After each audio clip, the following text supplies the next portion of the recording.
was doing like he works with Johnson and Johnson. He does like he designs surgical tools, Of course. and so they're having like this meeting or whatever, and so this woman's speaking, and just behind her walks some nude guy, and since it's a corporate meeting, no one just ignores it like it never happened, didn't see it. Yeah, so. Well, that video brought up ethical questions. Like, Zoom records everything. So the person who was probably just doing an audio thing didn't realize that her camera was on. She probably wasn't watching everybody. And then she makes a bit of a fool of herself. And, the public at large enjoys it. But then you start thinking, is that ethical to release that? I mean, it seems... Yeah, terribly invasive. Yeah, like not even the woman who was speaking, but like in this instance where the guy was just walking through his house, no fault of his own, happened to be naked. Yeah. And everyone... Well, he wasn't part of the meeting, was he? No, he was... He just enjoys nudity. Yeah, I mean, it's his house. Like, if he gets out of the shower, he can walk around naked as much as he wants, That's right. He's in the private. He's part of the landed gentry. He's a landowner. Yes. He owns a home, and inside that home, he's a lord of his manor. He can do whatever he wants, and that includes titillating nudity. So are you ready to do this, or are we doing it? Is this how these things start? We do it. I usually do like a little intro, but very you want to do it? We get some random conversation ahead of time, just because that's what we're interested. Well, you can do whatever you want. Everything I say, you may feel free to edit and use for whatever purposes you want, with the exception of putting, my voice behind some sort of like Hitler thing, Yeah, we don't pretty much edit. Like we're pretty, we take out like the lip smacks, and if anyone does anything that could probably get us for libel or slander or anything like that. But other than that, right. What if I just start playing music that I don't own the copyright to? Oh, that's fine. You don't care? No, not so much. You don't care. Yeah, I put up my music on. I'm just going to chit chat with you until you ask me specific questions. But I put up some covers that were made by my band on covers being songs that are written by somebody else and performed by another band. If anybody doesn't know what a cover is, that's what a cover is. Of songs that my band did of other people's material, and I was put them up on Bandcamp, which is this kind of... Oh, yeah, I'm familiar with Bandcamp. Yeah, it's like a thing that I've been avoiding it my whole life, thinking that like, I'll get my own website and stuff, but you know what? Fuck it. Bandcamp seems like a suitable way to do it. I don't want to get money out of this crap. So Bandcamp is giving me hassles for like giving stuff away. Like they want me to charge. I didn't realize that.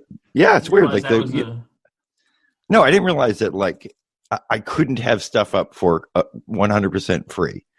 That they want me to charge like at least $1. Yeah, at least $1.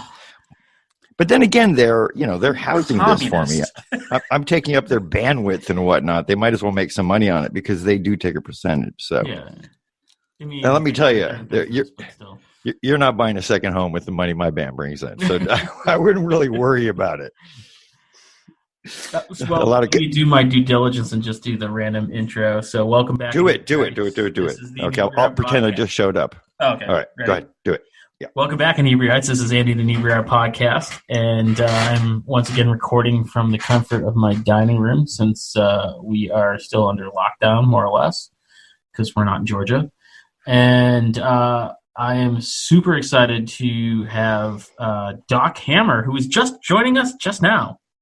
Oh, hey, I just walked in to your dining room. But you're 6 feet away. We're together in the dining room. You're about, yeah. You have one of those distancing sticks? We're exactly 6 feet of social distancing. Yeah. Well, you're in the heart of it in New York. Are things nuts there? Are they starting to kind of relax? Are people getting used to it? Well, people are around and doing the things that they do. The real problem is you can't do your normal life, like shopping. I can't go to Blick and go buy some gesso. You know what I mean? I can't do like these basic things that I used to do. I have to order everything online. It's kind of a pain. Yeah, good luck. But New York has gone through a lot You know what I mean? We've had our blackouts and our towers being knocked down and nonsense like that. Not that I'm, that I'm calling the tragedy of 9/11 nonsense. I'm like, you've had blackouts recently? No, I see. Historically, yeah, I'm just saying historically, and in my time of being there, I've lived there for a long time, so I've been through a lot. And you know, when we had our blackouts, we had barbecues out on the front.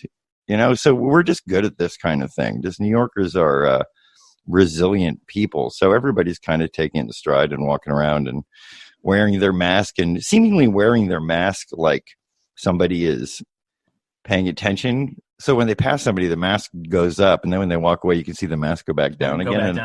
Yeah, and you don't want to be offended, like, oh, they think I'm COVIDinal, which is, I appeal to you to use the word COVIDinal as the adjectival form. I always ask people, do you have the vid? Do you have the vid? Yeah. No, I've been saying COVIDinal, like every time I do something, it's a COVIDinal activity. Yeah. Yeah. So, yeah, I don't know. I don't know. It's to me, it's the same. It's a little more desolate because the stores aren't open and stuff. But New York is always just New York. Yeah, it's a city that never sleeps, I guess. But it's a city that sleeps late. It sleeps late. It sleeps, but it sleeps late. Yeah. Like stores that anywhere else in the burbs would be open at 9 noon. Noon is when they open up in New York. I'm definitely working on a New York schedule. I'm rolling out of bed. I'm on such a New York schedule. I'm going to bed at like 4 a.m. It's I weekdays mean nothing to me anymore. Like someone asks me what day of the week it is, and I'm like, it's week.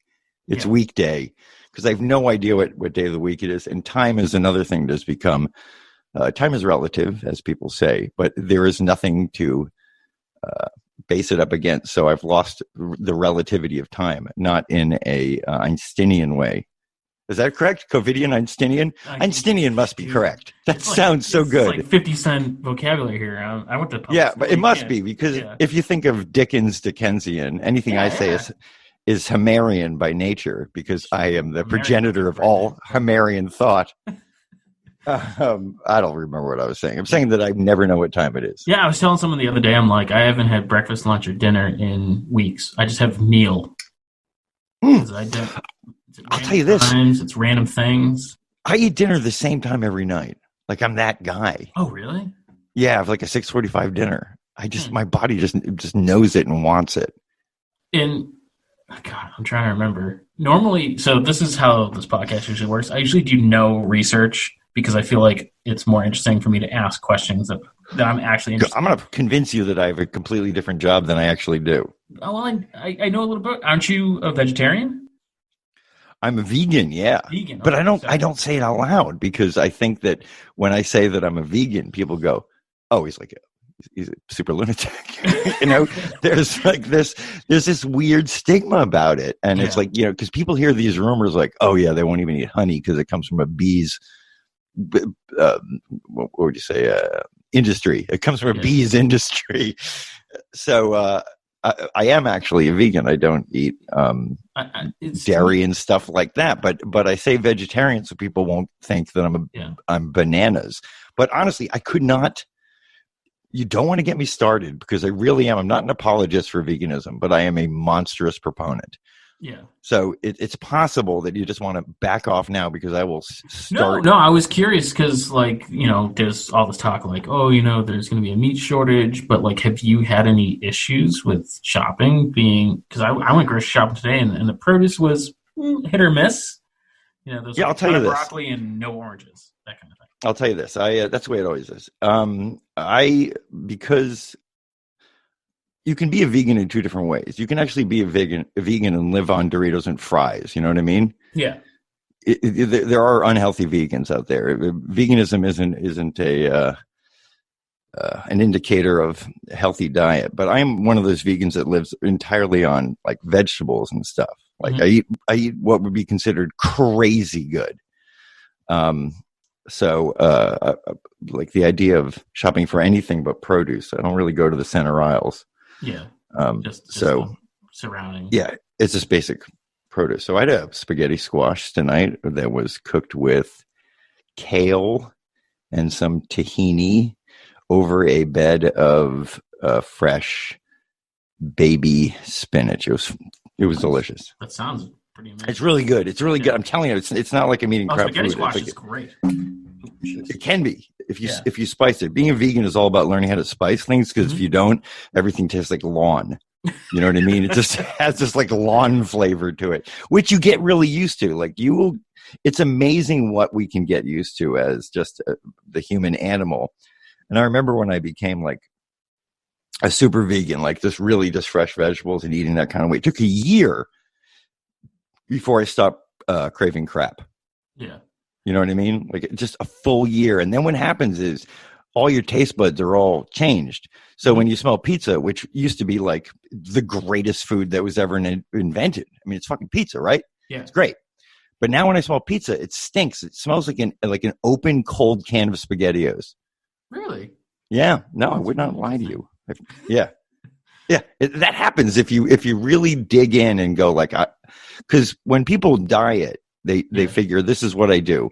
I'll change what I eat till I hit my goal. Oh, and then go right back to what they were doing. Yeah, and then I'll go back to what I'm eating again. But you can't do that. All diets are really based on changing your diet eternally. Mm-hmm. And I'm not doing this to stay thin. I'm doing it just because I'm a fucking lunatic. I mean, I think I might actually be the vegan that people fear, the one who's like super into it. I just don't want to appear that way. Well, it's one of those, the only vegans that I find tough to deal with are new vegans.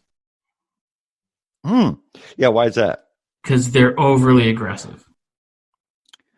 Yeah, because they just invented it. Yeah, they think that they found the coolest thing. Yeah. So that's a little much. Well, I mean, they're basic facts. I mean, it's not sustainable for our planet to live off other animals. It just isn't. We're growing food to feed an animal that gives us less nutrients. It's mathematically stupid, and it's not that good for you. You're not walking out in your backyard and killing the animal. These are animals that are slaughtered in the worst conditions.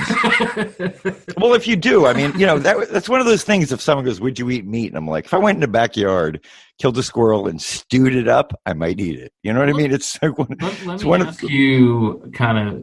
I don't know how we ended up here, but this is normal for our podcast. We just end up where we end up. That's fine. I was listening to a podcast the other day. I can't remember whose it was, but they were talking about clean meat. Yeah.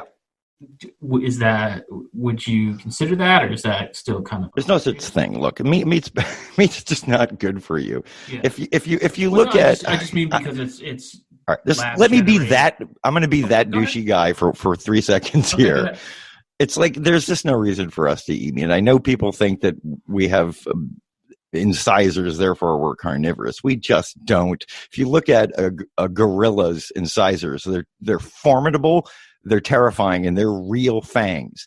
Mm-hmm. Gorillas don't eat any meat. They're completely vegetarian.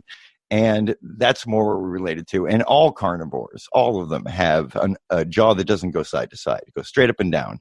Mm-hmm. They're locking jaws. Ours goes side to side.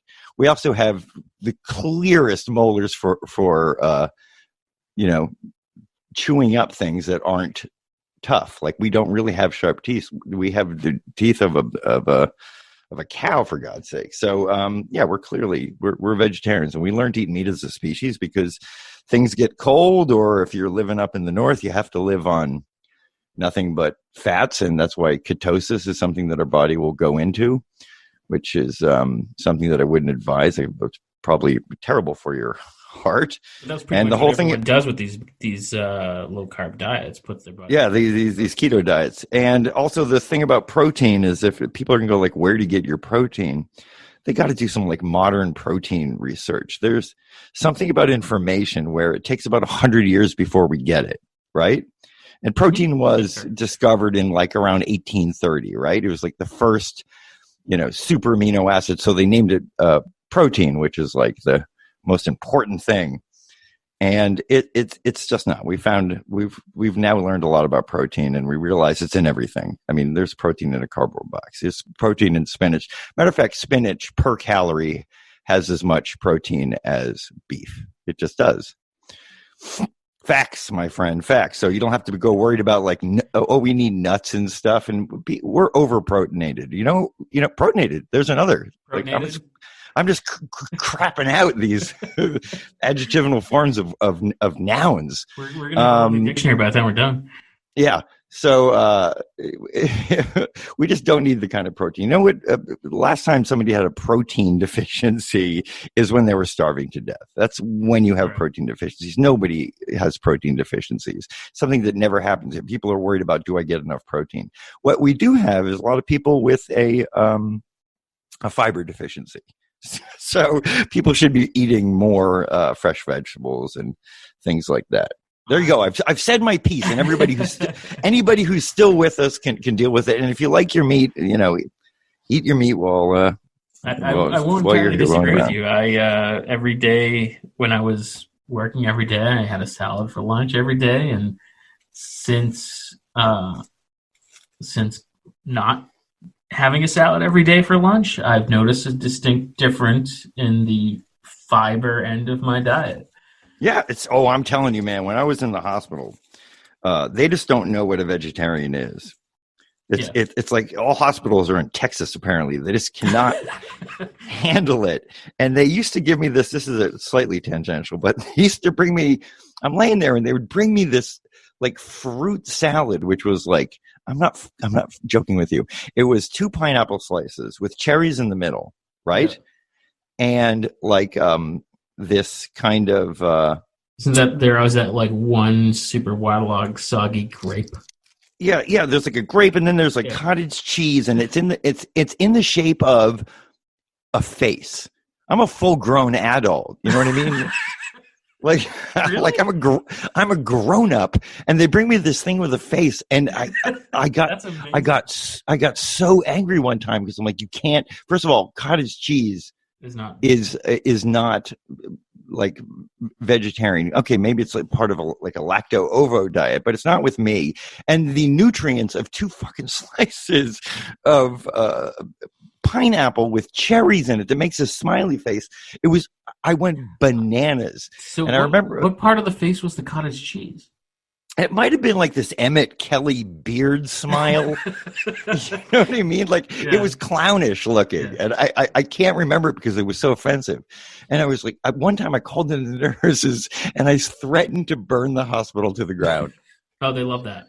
Yeah. I was like, so help me God, if I see this fucking cheese plate again, I will burn this place to the ground. And I don't think they understand the humor in my hyperbole because I'm a paraplegic laying in bed and I had no power. So when you have no power, your brain goes to, this is weird information, but your brain goes to places that are absurd and you would never act upon them. But I do remember looking at a nurse thinking, I still have enough power in my hand to strangle her to death.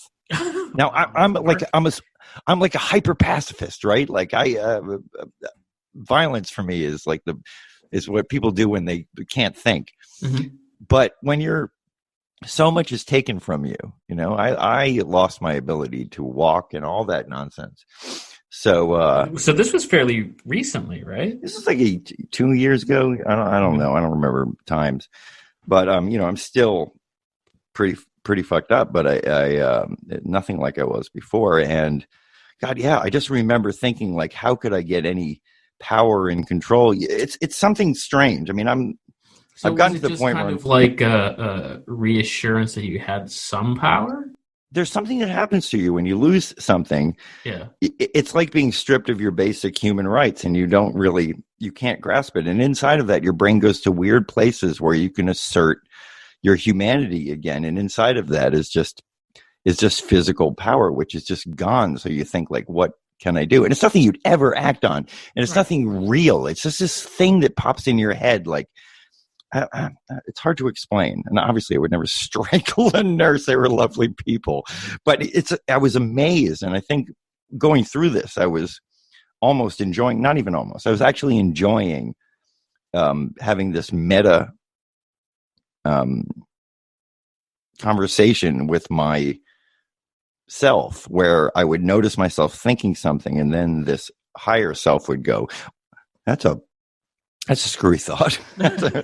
And yeah, you go to these like bizarre places and you learn a lot about yourself. It's absolutely life-changing in ways that go beyond like, now I can't get from point A to point B.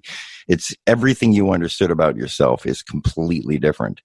And it's something that at this point, I remember laying in the hospital bed and at my darkest, lowest point, I was thinking, there must be a time machine where I can get back before this happened, and warned myself. What was it that happened? I honestly don't. I never speak about it, but I will say it was a bear attack. It was a bear attack. It was a bear attack. I was revenant. Grizzly or black bear? Or? It was grizzly. It was a Cub Scout. That counts, right? It was a Cub Scout. Yeah. Yeah. That's that counts. He had his bear badge. He didn't actually make wolf or bobcat. He had bear.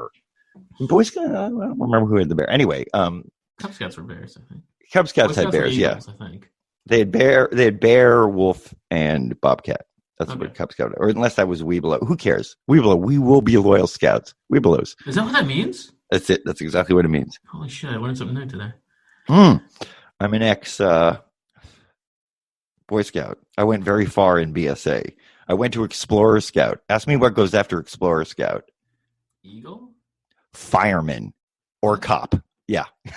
Like it's if you go past that, you're like you just become a fireman or a cop. It's like it's pretty crazy.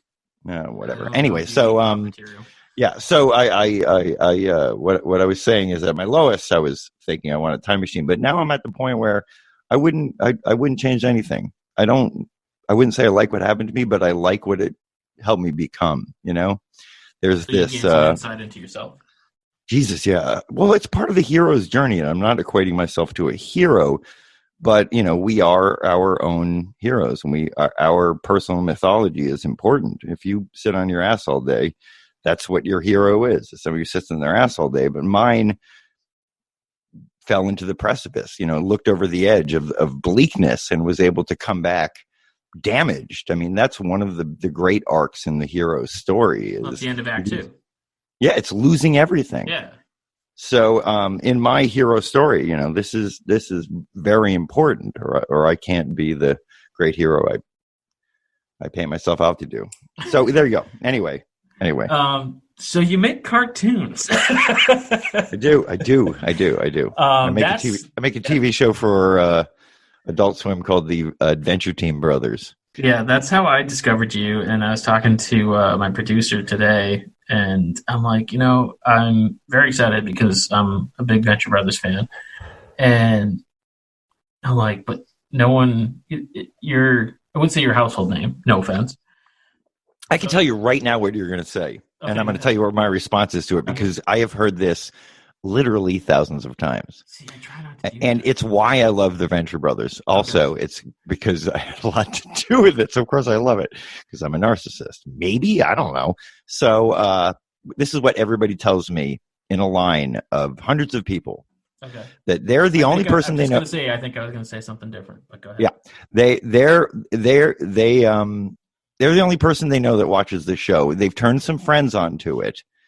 And they have a very deep connection of it because everybody who watches it thinks they're the only people that watch it, and they're the only people that get it.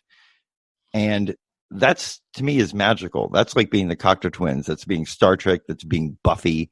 That's having something that everybody taps into, yet they think they alone are the ones that tap into it. And it's I was the friend that got turned on to it.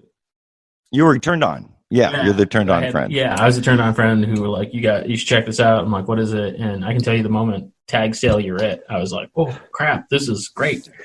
That was a show engineered to do that, by the way. It was engineered to do that for the network. Oh, really? The story, I've told this story a million times, but I'll tell it again. We had Jackson and I were supposed to write episode 8 that was going to be an episode called I don't remember. It's a pirate episode. You remember the pirate episode where oh yeah, Hank Brock's tied up, and it's all the Bowie reference. Season 1 with the Bowie intro, right? Yeah. Yep. Okay, sure. That episode. So Jackson was my partner who writes the show with me. Was busy doing something, so I wrote it all myself. And Jackson read. He's like, yeah, this is great. So we send the script to the network, and we get one of those calls from the higher ups. They're in Georgia, by the way. That is kind of like, yeah, well, they can't all be winners. So, just wow, really? I don't know, do a punch up and like move on. This will be one of the phone-ins, and I'm dying because I'm like, this. I really like this script. So it's like, so I'm like, what's wrong with this script? And they're like, you take your only good character, Brock, and then you tie him up the whole episode. I'm like, well, yeah, but he's teaching like this pubescent kid how to kill, right, through his watch. Like, isn't that? Right. Yeah, because isn't that the scene where like Hank is like, oh, and he's gonna sleep, and he's like, sure, yeah, he's gonna sleep. Yeah. Yeah. No, he's dead. So I will keep breaking into my Warburton. It's like a 93% good Warburton. Anyway, so they hated it. And now I felt like completely defeated. Like, oh, I suck. I'm a bad writer. And Jackson goes, all right, I'll do a punch up. And all Jackson did is include a scene where Brock got a guy's hand up his ass, and then Brock spun around and knocked people over. That was it. Yeah. That's it. That was like, well, throwing them a bone. We Jackson and I used to call it pissing on a mummy. Like, oh, they just want us to piss on a mummy and that'll be fine. So he did that, and we figured it was fine. We cut out some of my very long doc speeches, which I had, it was too long. And then we just figured the episode sucked. So I went away to write another episode, and I'm like, you know what I'm going to do? It's going to be wall to wall, jokey joke, laughs, world building stuff. So I wrote Tag Sale You're It, right? To just prove to the network that we can be the thing they want. We can actually be a funny show with world building and all that kind of nonsense. So time goes by, and then we get a working version of the pirate episode, and it's just a work print, which means it's just a loose edit with no sound effects, no music, and you just put the dialogue in place so you get a runtime. And it's what's like an editing slug. Mm-hmm. And we send it to the network so they can know what we're up to. And they call us up, and they're like, that's my favorite episode. That is great. That is great. You know what, guys, boys, I'm wrong. Like, I'm just wrong. I don't know what you're doing. I read those scripts, and they don't sound funny. And then you make the episode. It's hilarious. I didn't even know it was a work print. I thought it was a completed episode. That was great. So that episode of him not getting our script, mm-hmm. but getting the episode when it was finished, they got off our back for 12 years. Like, they never bothered us again. They just figured, we know what we're doing more than they do. Just let us do it. So it was like a really pivotal script, the pirate episode. But Tag Sale is what I wrote to redeem myself in my own eyes. Like, maybe I'm a crappy writer. Maybe long speeches about Doc aren't funny and Bowie jokes aren't funny. I thought they were. But it turns out they actually are funny according to the network. They look crappy on paper. So there you go. Well, that's kind of one of those. It's hard to tell a joke in written form. It is, and we're one of those shows that are very rare that have absolutely no improv. It's super rare if we have improv. Yeah. Everything is written on the page, including vocal stammers, pauses, like, they're all in there. So it's a very unique script. If you have one of our scripts that are first drafts, Jackson and I never have time to do a second draft. We write a script, correct the spelling, and go into the booth and start working on it. There's no time in between. So if you have one of those scripts and the show airs, you can read it. It's almost a transcript. Like, people say exactly what's on the page. What led you guys to doing all the voices, or the majority of the voices? Was it like... we're stupid and cheap. I don't know. If you ask Jackson, he'll probably have a different version. Like, we couldn't afford anything else. Yeah. But I like it because it makes us like a Muppet show, where you have this Frank Oz and Jim Henson just do the voices, and the nobody voices somehow become part of your family, and you don't have to go, hold on a minute, I recognize that voice. Who is that guy? Well, we have had since then an astounding amount of celebrity voices that I can't even remember. Well, Colbert was. We had Colbert, and when Colbert left, we had Bill Hader playing the same part. I mean, can you have two better voice actors? I mean, they're the best. And then when we couldn't get Hader because he became super famous, Colbert came back and let us use him one more time. I mean, that's astonishing. And crappy show. We had Kate McKinnon was on our show for years doing characters that nobody even remembers. It's amazing how many people we've had. But regardless of that, what I was saying before is that it's kind of a Muppet Show thing. Just we write it, we understand it, we can do the voices. Sometimes the voices are so deeply a part of the character that they're written for timing, sound, and delivery that it's just quicker to do it themselves, to do it ourselves. Did I say themselves? What is wrong with me? Is there like any character that you kind of regretted doing that you would rather have had someone else do? And this is completely a totally different. I bet I could probably name more characters that I regret giving to somebody and wish we just did it ourselves. I mean, really? Yeah, sure. Sometimes someone comes in and just does not get the character, and we don't have all day to talk to them and stuff like that. They have to come in and understand it. Yeah. Sometimes somebody will come in and they just make the character, and then you have people that you hire them because they can make a character. We had what's his name there from. He's now famous from Archer and Bob's Burgers. Oh God, John Benjamin. Yeah, so he was Dr. Orpheus's mentor or whatever, right? Yeah, the master. So we had him come. We had him come in, and he works a really long time in a booth and just keeps saying it over and over again. And each time he says it, he adds more to it. Mm-hmm. So you're 20 minutes in, it doesn't resemble anything that you wrote, nothing, and it's hilarious. It's hilarious, and he's used to that. You can feed him lines, and he just keeps rambling them off. He comes up with his own. He's like a master at it. So we just let it roll, and for the most part, we actually use what we scripted, and then throw in that one line he said that was just too perfect not to do that. He's so funny. His voice, you start laughing before anything. Remember Coach McGurk from Home Movies? Oh, no, I never got into Home. Like that's it just kind of came when I never even. I used to watch Home Movies just for Coach McGurk.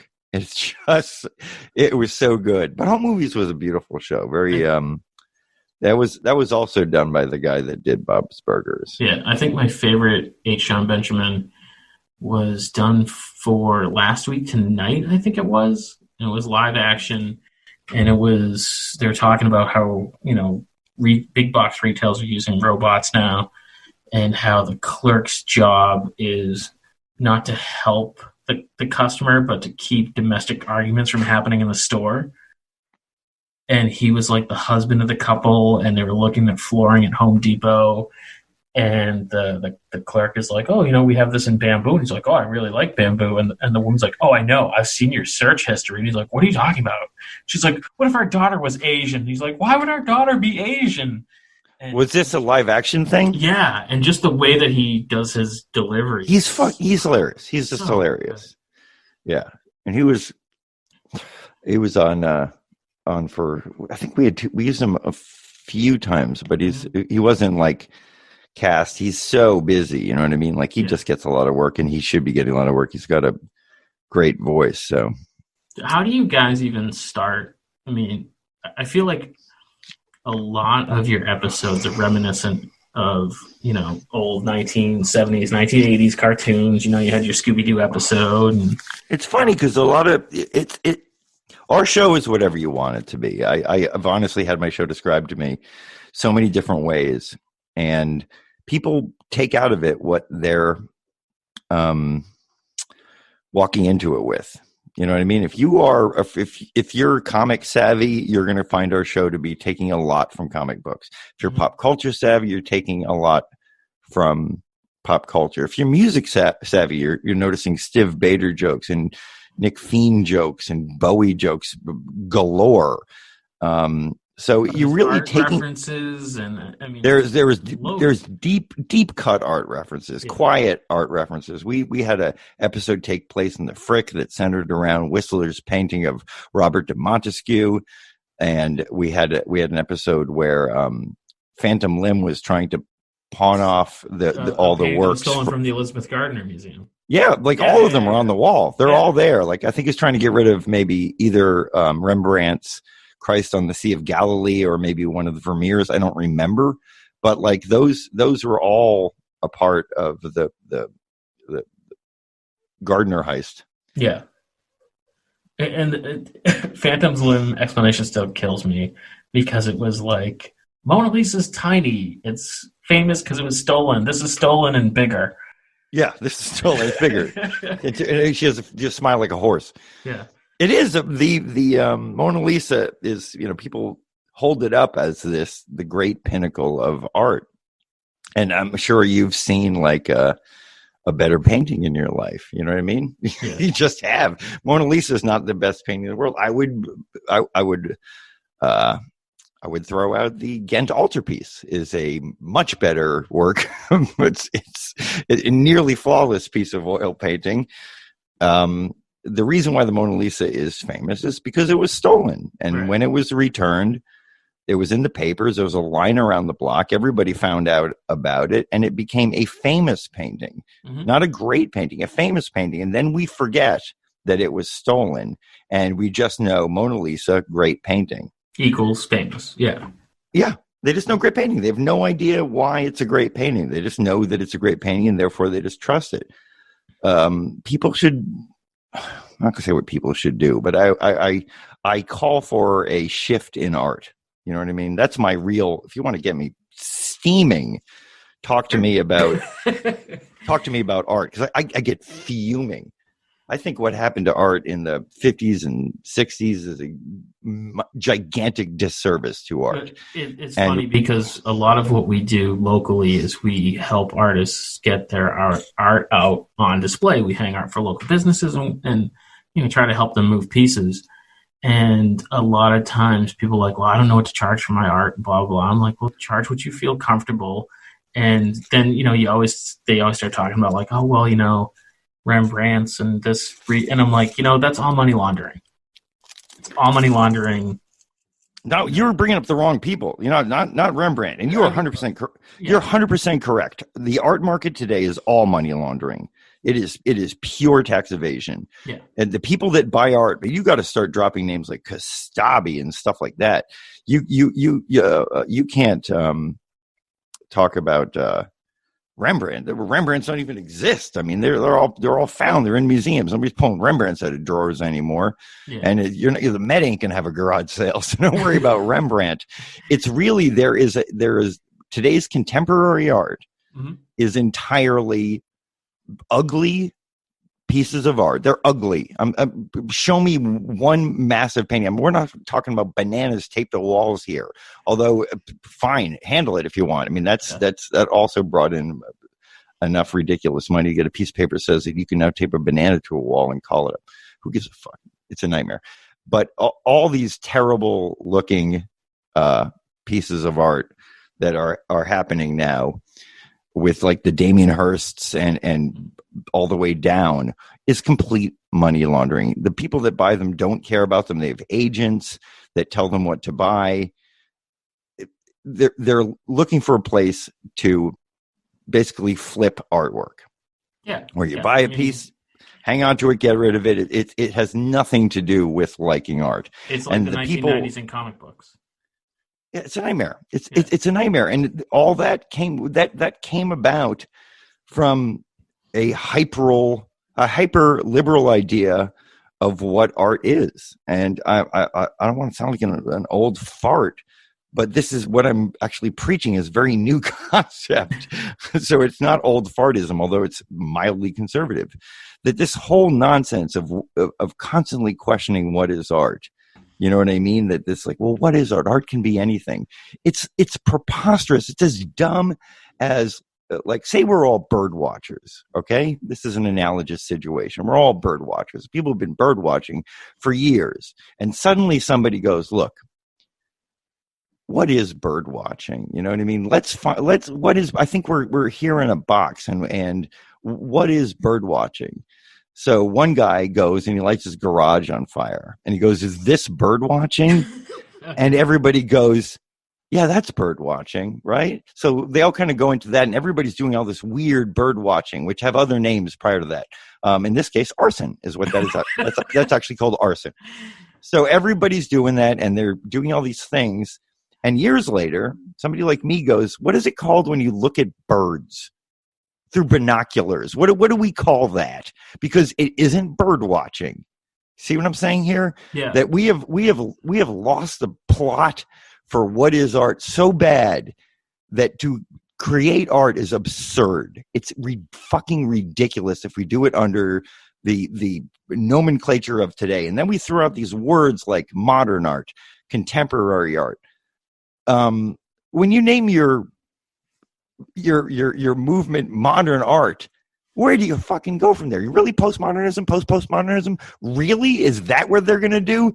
Because people got to get it through their heads that modern art is not. Modern art's from it's early mid 20th century art. You know what I mean? Mm-hmm. Modern art is 100 years old. Right. The modernist movement is old. It's an antique movement. We're at a piece of, like, an object you could buy in a store. You could label it safely as antique, not even vintage. This is an antique object. So the idea that we haven't moved past this blows my mind. I look at art today. I look at art, contemporary art, not in the sense of the contemporary art as a movement, but art being produced today, and my head explodes with how antique it looks. It all looks like this nonsense from this 50s, 60s, and a little bit of the 70s. I've seen no movement, zero. And this opening the doors of things where I don't know, I'm fuming just thinking about it. It's not that we should shut down the doors. It's artists should start going, it's okay to create craft. It's okay to give a shit. It's okay to say something. The things that art pieces say today are so monumentally absurd. You know what I mean? They're pieces of nonsense with very long names mm-hmm. that mean almost nothing. And as far as conceptual art goes, I hate all of it. And I used to, when I was younger, I didn't want to say that because it would piss people off. Yeah. I am now legally old enough to not give a rat's ass if I piss somebody off. To not give a rat's ass. Well, one, you can't be out there in the dating scene because nobody's ever going to get any kind of attention sexually when they go, I hate all contemporary art. Hate it. You know what I mean? Like, yeah. But conceptual art is the one that I really have a problem with. I think it's nonsense unless somebody goes, oh, you know what it really is? It's a form of experimental theater, you know, especially when you have like an installation or something. Mm-hmm. And then I go, well, that's excellent. That's exactly what it is. It's experimental theater. So put it in a theater, get it out of the damn gallery. The gallery's not so great. I don't know why people think theaters are for losers and galleries are for winners, but put it back in a theater and make theater exciting again. Make your experimental theater. Stop crowding the galleries with it. It's ridiculous. And like the fact that we can't have visual art because some jackass said that painting is dead. And then another jackass like Duchamp decided that it's absolutely a corpse. I'm done with it. It's just, I want visual art again. I want people to make things that that matter to them, that they spent a lifetime learning how to make. Mm-hmm. And things like, if you haven't seen my paintings, you should see what I do so you can see where I'm coming from. Yeah, you can see it scan down like my Facebook page or something. It's just, I'm not asking for the world to do that. That's just what I do. But what I am asking for is to people to care about their work, and to, when somebody says, "Oh, that's academic," think about it. You know, people call my work academic, yet academic means produced by the Academy.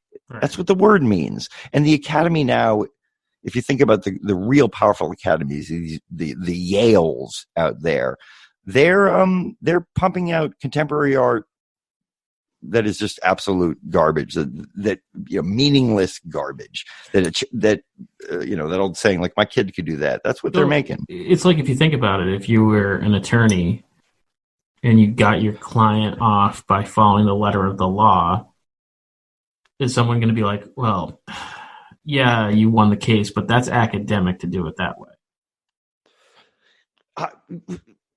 Yes, exactly. I mean, but the point is, it's not even academic. Like, what I'm doing is not what the Academy teaches. It is, by its nature, against the Academy. It is rebellion by definition, because nobody in the Academy does this. They can't. They won't. They don't want to teach it. They look down upon it. It's meaningless. So it's absolutely rebellion. And the fact that I have to deal with that is nonsense. And when people think of craft, they call it handicraft. Like, they have this whole group of diminutives to hand out to people. You know what I mean? They're like the pejoratives. You know what I mean? Like, anything done with any kind of skill is just, well, that's just the hand over the head. It's like nonsense. It is nonsense. And there's a mild rebellion going on with students, because as far as I'm concerned, when somebody starts to draw, they are representing their external surroundings. A kid is going to draw mommy, daddy, and a house. That is how they do. And anything of these, like, abstract things, that's the parents grabbing a mess and putting it on the fridge and going, that's what art looks like, honey. You know what I mean? They're stopping the kid from dealing with representationalism. And anytime a kid tries to draw like somebody else, like you draw Superman, right? A hyper-liberal mother who isn't properly thinking about true liberalism, and she's actually playing the party line, is going to say, that's not what you do. You want to do something that is more expressive and more abstract. But when we copy these things, it's part of our mentorship. You know what I mean? They don't give kids. They don't give kid teachers. You find this thing that you want to emulate when you're a little kid and you start a band, you want to sound like Nirvana, and you emulate that till eventually that doesn't answer it for you, and you develop your own style and come from that. I think all great things start at a point of emulation. You know, like, I think a lot of our styles are generally a composite of all the styles that influence us, not necessarily, that it's true, but you got to use anything really new. It's just kind of, right.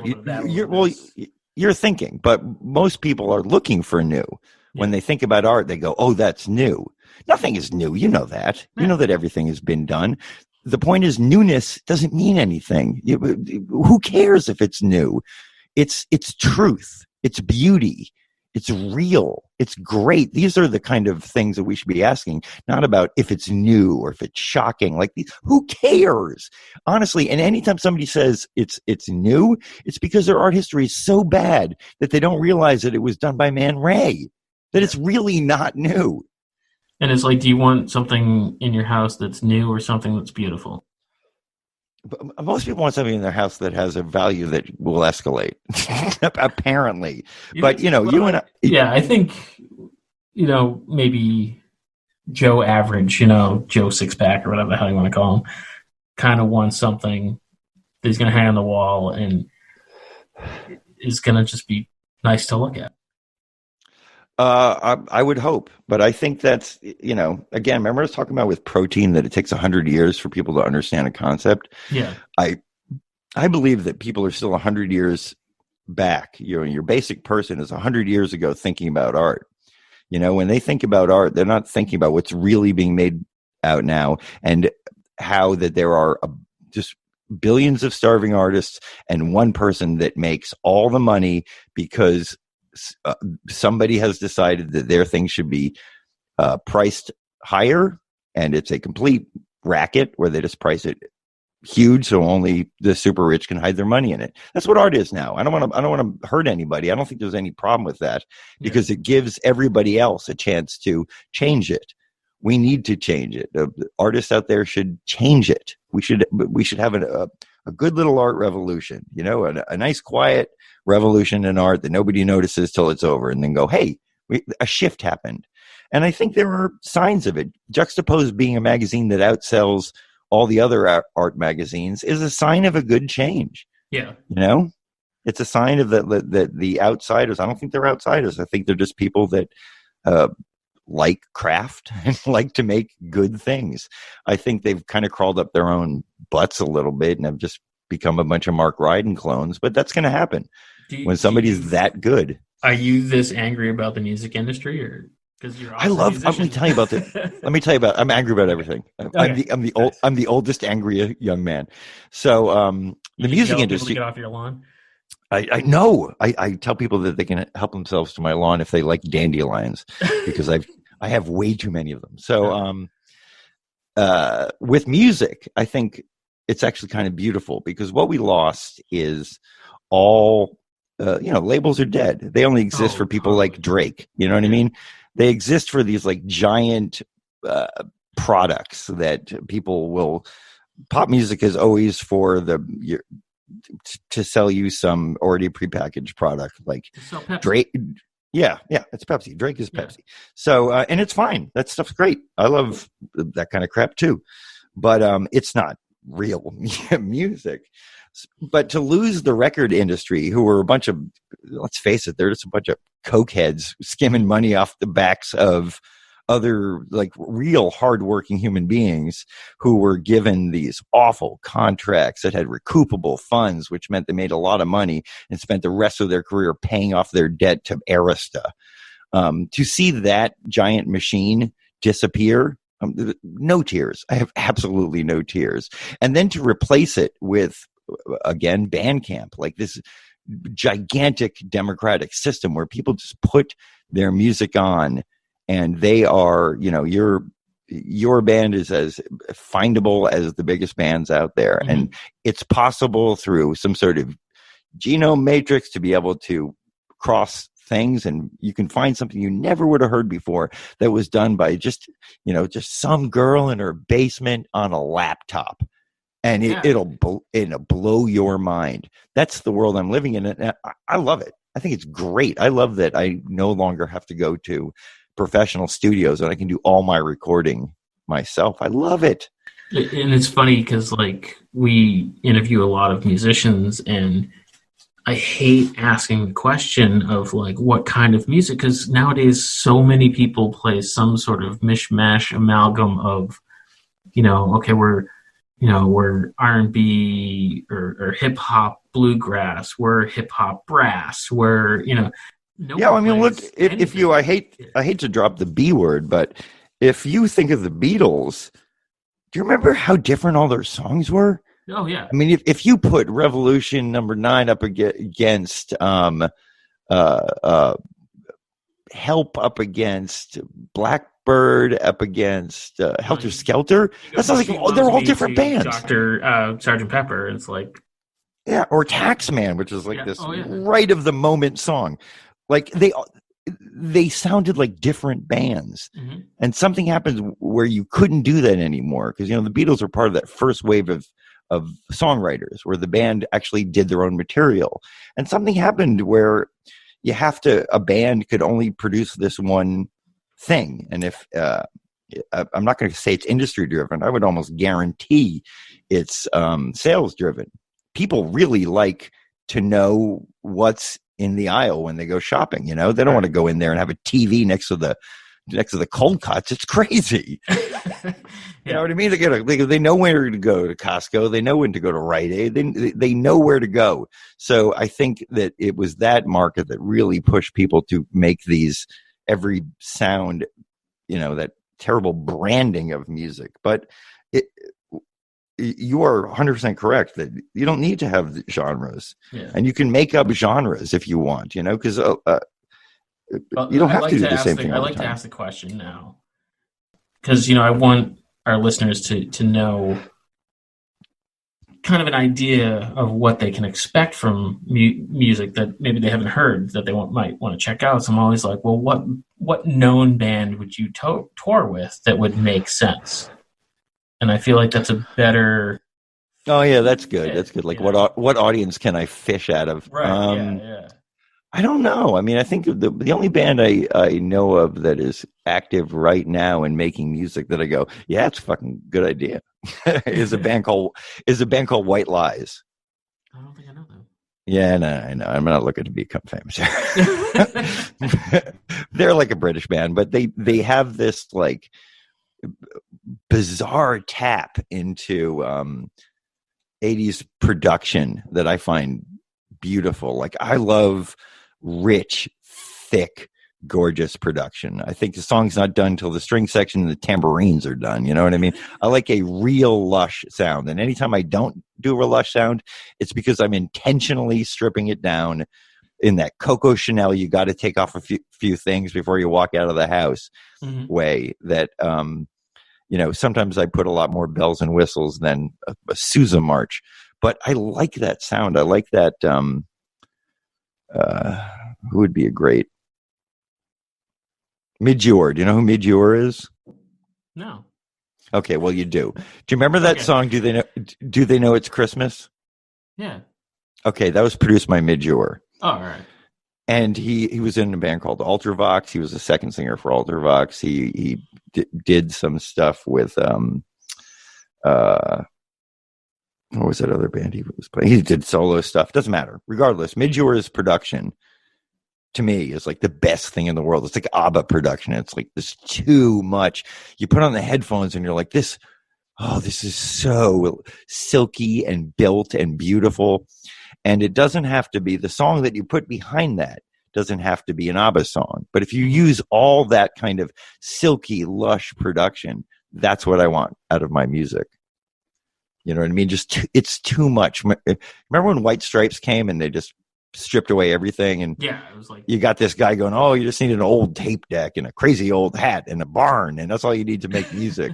Like that was my nightmare. Yeah. Because at that point, I'm like, what are you kidding me? I just got a computer where I can record as many tracks as I want. I can have ultra beautiful production, like really, really make a soundscape for people and really say what I want to say.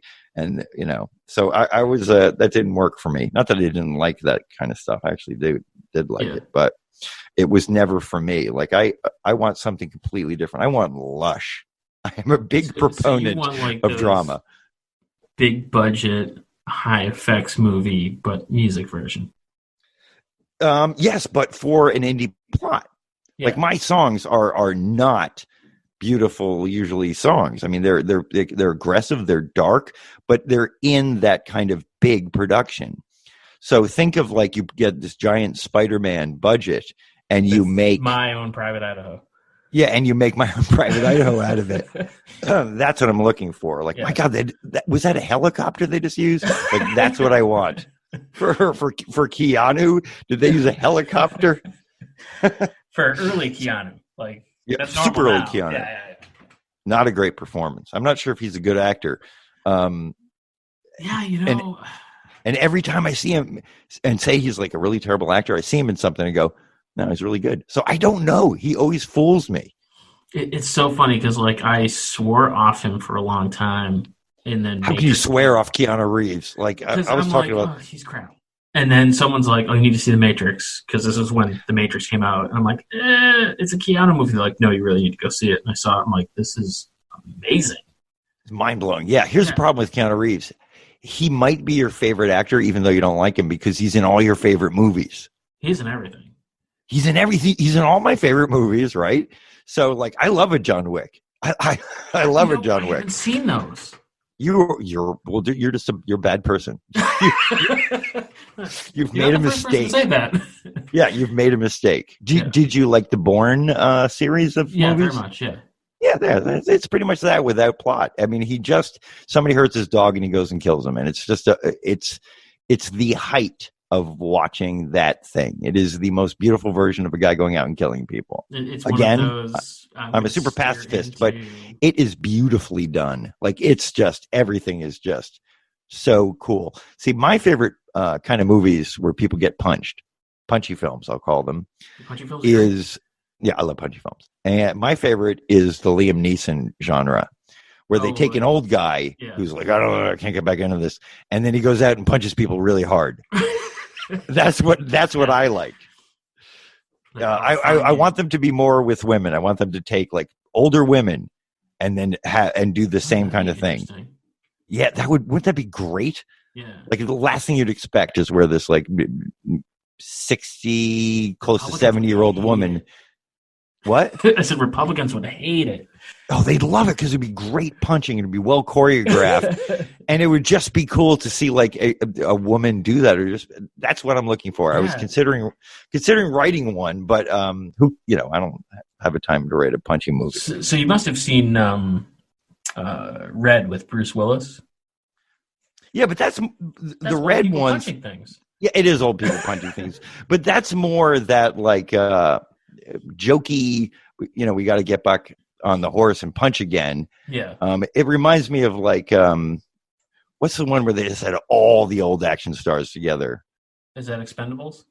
Yeah, it's like that, where it's just a little too grumpy old men, too grumpier old men. It's a little bit like that, that kind of, oh, I punched somebody and my back hurts. Oh, I punched somebody, my hip exploded because I'm old. I don't know. It's Jack Lemmon and Walter Matthau in a punchy movie. I'd see that. Yeah, but see, I don't want that. I want somebody going out there and just being super effective. The litmus of punchy is, of course, the Liam Neeson chasing the people that kidnapped his daughter around and saying that he has a certain set of skills. Yeah. Taken? Yeah, Taken. Yeah. That's the one. That's the one you got to do. It's this plotless nightmare where he just goes out and punches people, but it's super effective. And all you got to do is just tinker with the basic devices, which is what John Wick is. Instead of taking a daughter, they hurt his dog. So he goes out and does the same thing. You could have it that like, oh, you stole my fax machine. I just got to go out and punch you. Yeah. My favorite plotless, bad script, bad acting, punchy movie was Pacific Rim. Okay, well, that's not just punchy. That's it's giant robots fighting monsters. I mean, yeah, but it also includes like this kind of live action understanding of anime. That movie's awesome. Yeah. Oh, it's great. Yeah, but that movie's awesome. Terrible. And there's no plot, but it's great. Yeah, but I secretly love anime, although publicly I say it, but despise it. But it's awesome.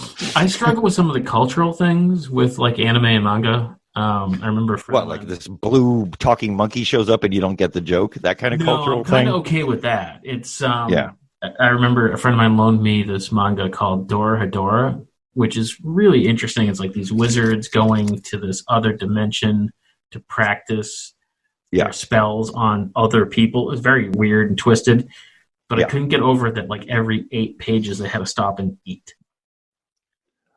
That sounds awesome. I'm like, every time it got good, I'm like, oh, we're stopping for dumplings again. That sounds awesome. I love when something just goes off track for a minute. And then there's like you've seen the Venture Brothers, right? It's like I can't have anything cool happen. Anytime something cool is about to happen, a conversation breaks out. It's weirdly, a nightmare. Those are my favorite episodes where like. Thank you. That's what I think. Ones where like they get back from a mission and they haven't gone on a new mission yet, and they're at the compound. Those are my favorite episode. Yeah, like kitchen episodes. Yeah, where the kids are getting babysat and. Yes, of course. Those are the real thing. That became what the Venture Brothers was to me, is that off camera, they do really cool stuff. On camera, it's very mundane. Yeah, and those are the best parts because it's the only stuff I could write. I couldn't think of anything cool. Yeah, I big fan of those episodes. And season 1 was, I think not the high point because they're all great. Season 1's a mess. What are you kidding me? It's off model.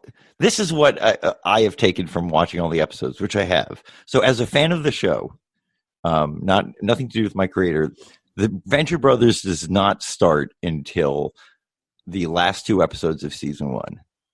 It doesn't start till Trial of the Monarch. That's, to me, is the first time you see an episode that really smacks of what the show is going to become in perpetuity. Do you know what I just thought of a conversation I had years ago about the show? And can I tell you what the conversation was? Mom, I require more breast milk. And she said, no.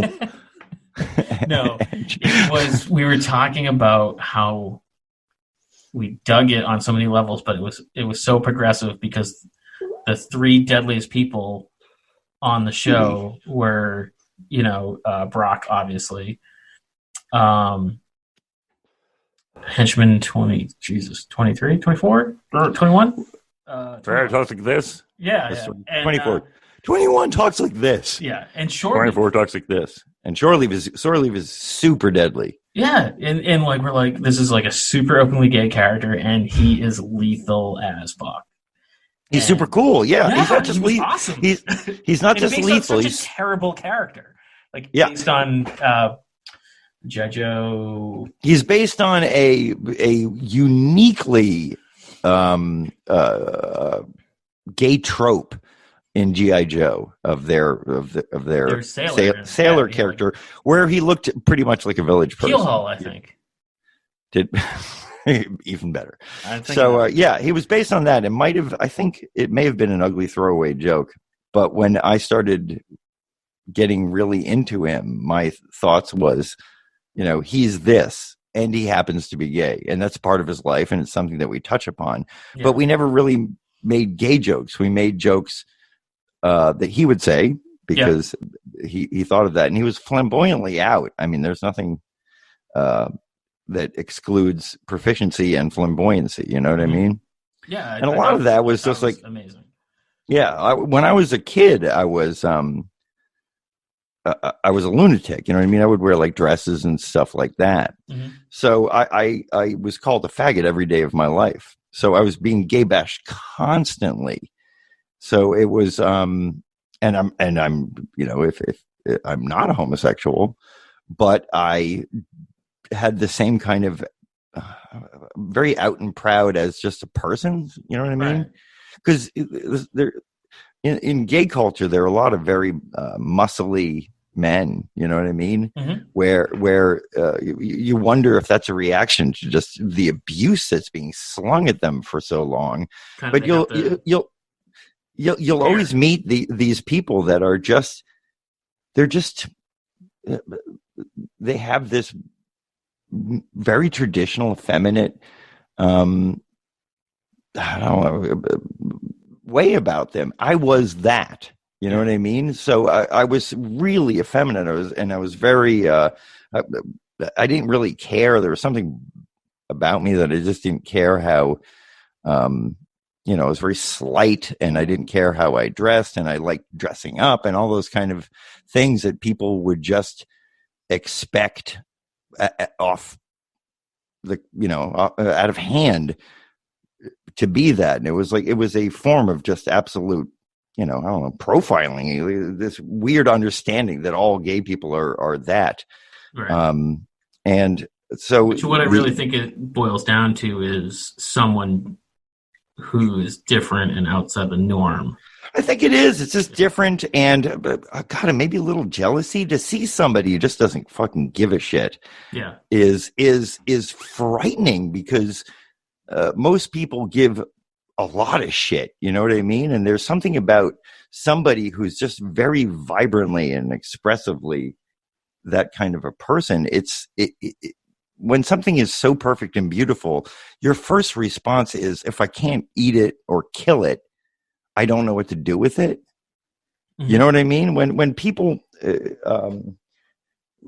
anything good, well, watch a handsome man walk down the street and have guys just rip him apart, because it's jealousy, you know? Yeah. Oh yeah. It's this weird thing that we do, that we just get, any kind of, people that show an exceptional behavior are just immediately put into this terrible feeling of shame, you know? And I feel like it's even just a level of, on any level of success, where people who are too lazy or don't have that motivation or lack something to strive for success will try to drag you down, because they don't want it's more of a reflection on them being like, oh, I can't achieve X, and he's trying to, so I'm going to try and keep him on my level so I don't feel bad. Yeah, I don't know. I think about it a lot. The one I always think about is, remember how you had this favorite band when you were younger, Mm-hmm. and they, you loved them, and they put out a record that you didn't connect with immediately, and your thoughts were just, oh my God, it's such a sellout, it's such crap. Oh yeah. Yeah, yeah, and then you go back and revisit it a decade later, and you can't even find a difference between that and the stuff you're listening to previously. Right. It just wasn't. You know what I mean? Yeah. Yeah. You're like, it sounds the same. Like, well, what was I bristling against? And that's an aspect of that we expect so much from things. It's an aspect of celebrity too. If you expect something from somebody and they deliver something else that could be wonderful, if it's not what you wanted, it's just absolute crap, and you have no problem saying it out loud. You know what I mean? And I always found that fascinating, especially with actors. And the one that jumps to mind is Ben Affleck, who I think is a pretty decent actor. Not the best, but decent. And I've never had a problem with him. I wouldn't have cast him in Daredevil, but I don't have a problem with him. There was a lot of problems with that movie. But people will be like, oh, he did Reindeer Games or Paycheck or whatever. And be like, can you imagine? There's no other job, be it fireman, trashman, whatever it is that you do, where you sign up for a day's paycheck and someone gonna trash you, being like, I can't believe you collected trash in that neighborhood, which is really what it is. It's his job to act in movies. And it's a very strange thing. I mean, the public they're not evil. I mean, the public is us, but there are things like me being a musician. I have posted, worked on songs so much. The name of my band is Weep. You can tell it's mine. There's another Weep that is clearly not mine. It's a bunch of different people, but you can tell which one is my Weep. You can go find it. You're the Weep with Doc Hammer in it. You're the Weep with Doc Hammer in it. Yeah. So you can find it, listen to it, and it's good, right? I've been doing music longer than I've been writing. This is who I've been for my entire life, and longer than that, I've been painting. But I am known as the guy that does the Venture Brothers. So if I just post on my own personal page, like in Facebook or something, and say that like I'm having a showing of my works, and you can go look at my works and just go, well, the guy's inarguably good. it's empirically good stuff. Like I'm not bragging. Go take a look at it. And people will immediately, somebody posted like, oh, you should see his vanity project. Like, vanity project? That's the most like, look at what I'm doing. How can you call that a vanity project? There's no vanity in it. I've been doing it longer than the Venture Brothers is more of a damn vanity project. It's preposterous. And people say that, and they're not trying to be mean, they're not trying to be condescending. It's just how we're supposed to look at it. Like, God forbid somebody can do two things. God forbid Victor Hugo could draw, which he could beautifully. God forbid that Rossetti, the poet, actually was a painter. And he was. And he owned the 19th century, and his paintings were the most powerful thing. They're so powerful we forgot about them.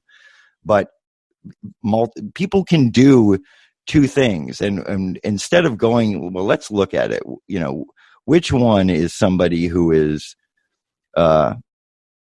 famous and wants to be a rock star? You know what I mean? We can get rid of Bruce Willis's band. You know what I mean? Like, that's somebody who, like, oh, I'm famous enough to play. He's not bad, but he's famous enough to play blues. He's fine. Correct. Yeah. And we can, I haven't heard it, so I'm not going to say it's clearly a famous guy doing that. But there are some that are good at two things. It just happens, or three. It happens. So when people, I've had people on my page have no problem going, that's great, but get back to Venture Brothers. Like, what? What are you doing? You're not my mother or my agent. That's like preposterous things to do when I'm trying to, be a human being that makes different things. And I want people to go look at them and go, really? Can you really call this vanity project? Like, my band does not sound like a vanity project. We're not out there doing covers of Led Zeppelin. It's stuff that I've been doing long before I ever became a writer. And it's a preposterous, but I forgive them because that's just how we're taught. And for the most part, there are these celebrities that make these terrible, terrible drawings and paintings, and they sell them because people want them for the autograph, and they're just an extended form of autograph, you know? That is not what I do. And I stopped signing my paintings. So for that reason, because you don't get an autograph when you're done. And let me tell you, if you can copy my paintings, like if you're that good, you are not going to copy my paintings. It's like, oh man, I'm just good enough to make an unsellable Doc Hammer. Like, nope, nobody's going to do it. It's ridiculous. That's so. I'm not worried about anybody. Doc Hammer counterfeit out there. Yeah, no, it's impossible. Who would ever do it? If you could paint like that, you would not be doing what I do. I do this like weird repetition. It's a whole thing. Maybe one day I'll talk to you about it, but it's a whole thing. Yeah. I gotta go. I'm not going anywhere. Just give me a second. Oh, sure. You don't even have to edit this out. Just leave it as I go roam across the house. Oops. Is this the part where you shouldn't be on camera because you're like walking to the can or something?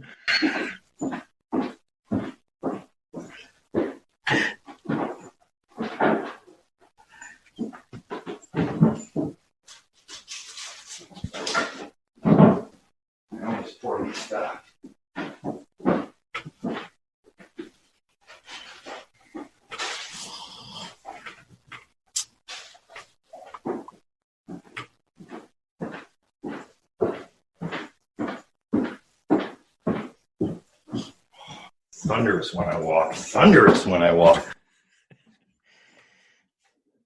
Now here's the problem when you have I have a thoracic injury on T5, 4, and 6, right? Mm-hmm. Oh, that's a weird way to count. I'm counting from the middle. They're fucked up. So because of that, my connection from my head to my rest of my lower half, that's like mid chest, by the way. Yeah. The connection to my lower half is not so good.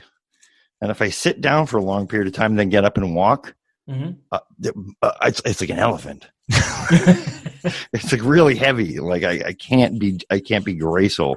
Yeah. It's hard. But if I'm up walking for a long period of time, I can kind of get graceful. But the minute I sit down for a bit, it's like my body just seizes up. And I lost the veil of weightlessness that you have. Like I feel my own body weight, like I'm carrying me around on my shoulders. Oh, really? Yeah, it's weird. So when I first get up, I'm incredibly heavy. It's very weird. It's funny. I broke my ankle 2 summers ago. Yeah, about 2 summers ago. And sometimes if I sit too long, I stand up. It's like the day one out of the cast. And I'm like, seriously. Crazy. And people are like, what's wrong with you? I'm like, it just takes like 8 steps. Yeah. If you don't use it, you lose it. That's what I learned in rehab. I was lucky enough because I'm very slight and I was able to kind of get up quick. I couldn't walk, but they could teach me how to stand with mechanical aids and things like that I was able to get back a lot of what I lost and then make some reconnections. It's fascinating stuff. I'm not a doctor. I'm a cripple. So I don't know all the answers. But this is a time where I feel like there's 2 camps. The camps who are now like, oh my God, doctors are so important. And the other parts were like, science isn't real. Well, I can't be a part of that conversation. It's just bizarre. When people decide that science isn't real, they're reacting with their hearts. They're not reacting with their heads. You know what I mean? No. They're reacting in a tribal way. You know, that like they're agreeing with parts of their tribe, may it be religion or political leanings. They're not really thinking about it. So I'll pontificate on anything and put my foot in my mouth as much as I can. But like on that one, it's like, what can I do? I can't talk to flat Earth people. I can kind of understand portions of it, but I think it's a very deep subject. You know what I mean? There's a lot of joy of being part of a small community. There's joy of being contrarian. Mm-hmm. There's this kind of idea that some of them are actually scientists that don't even know it yet. You know what I mean? They just didn't have they're questioning, and questioning is good, right? Isn't it? Yeah, I And think so. when you question those kind of things, as long as you don't come up with the answer because you saw a 25-minute YouTube video that gives you bad science, questioning is always good. So I can't even get mad at flat earthers, because I think that question, and possibly they will learn. Yeah. You know what I mean? That they'll learn in their own way. If you can't understand it, it doesn't mean that it's not so. But if someone believes that credo, that if I don't get it, it must be horseshit, then it might charge them to learn, But me personally, I don't feel like I feel like they question things and then just stop and don't push forward. Again, man, I just can't touch the topic. It's so weird to me.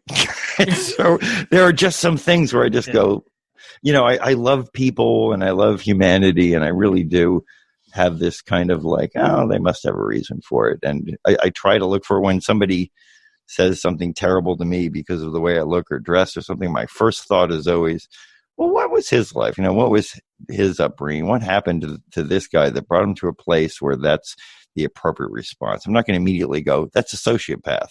Yeah. And I hate him. You know what I mean? I give people the benefit of this kind of weird life that they led them to that kind of thing. And I like to forgive.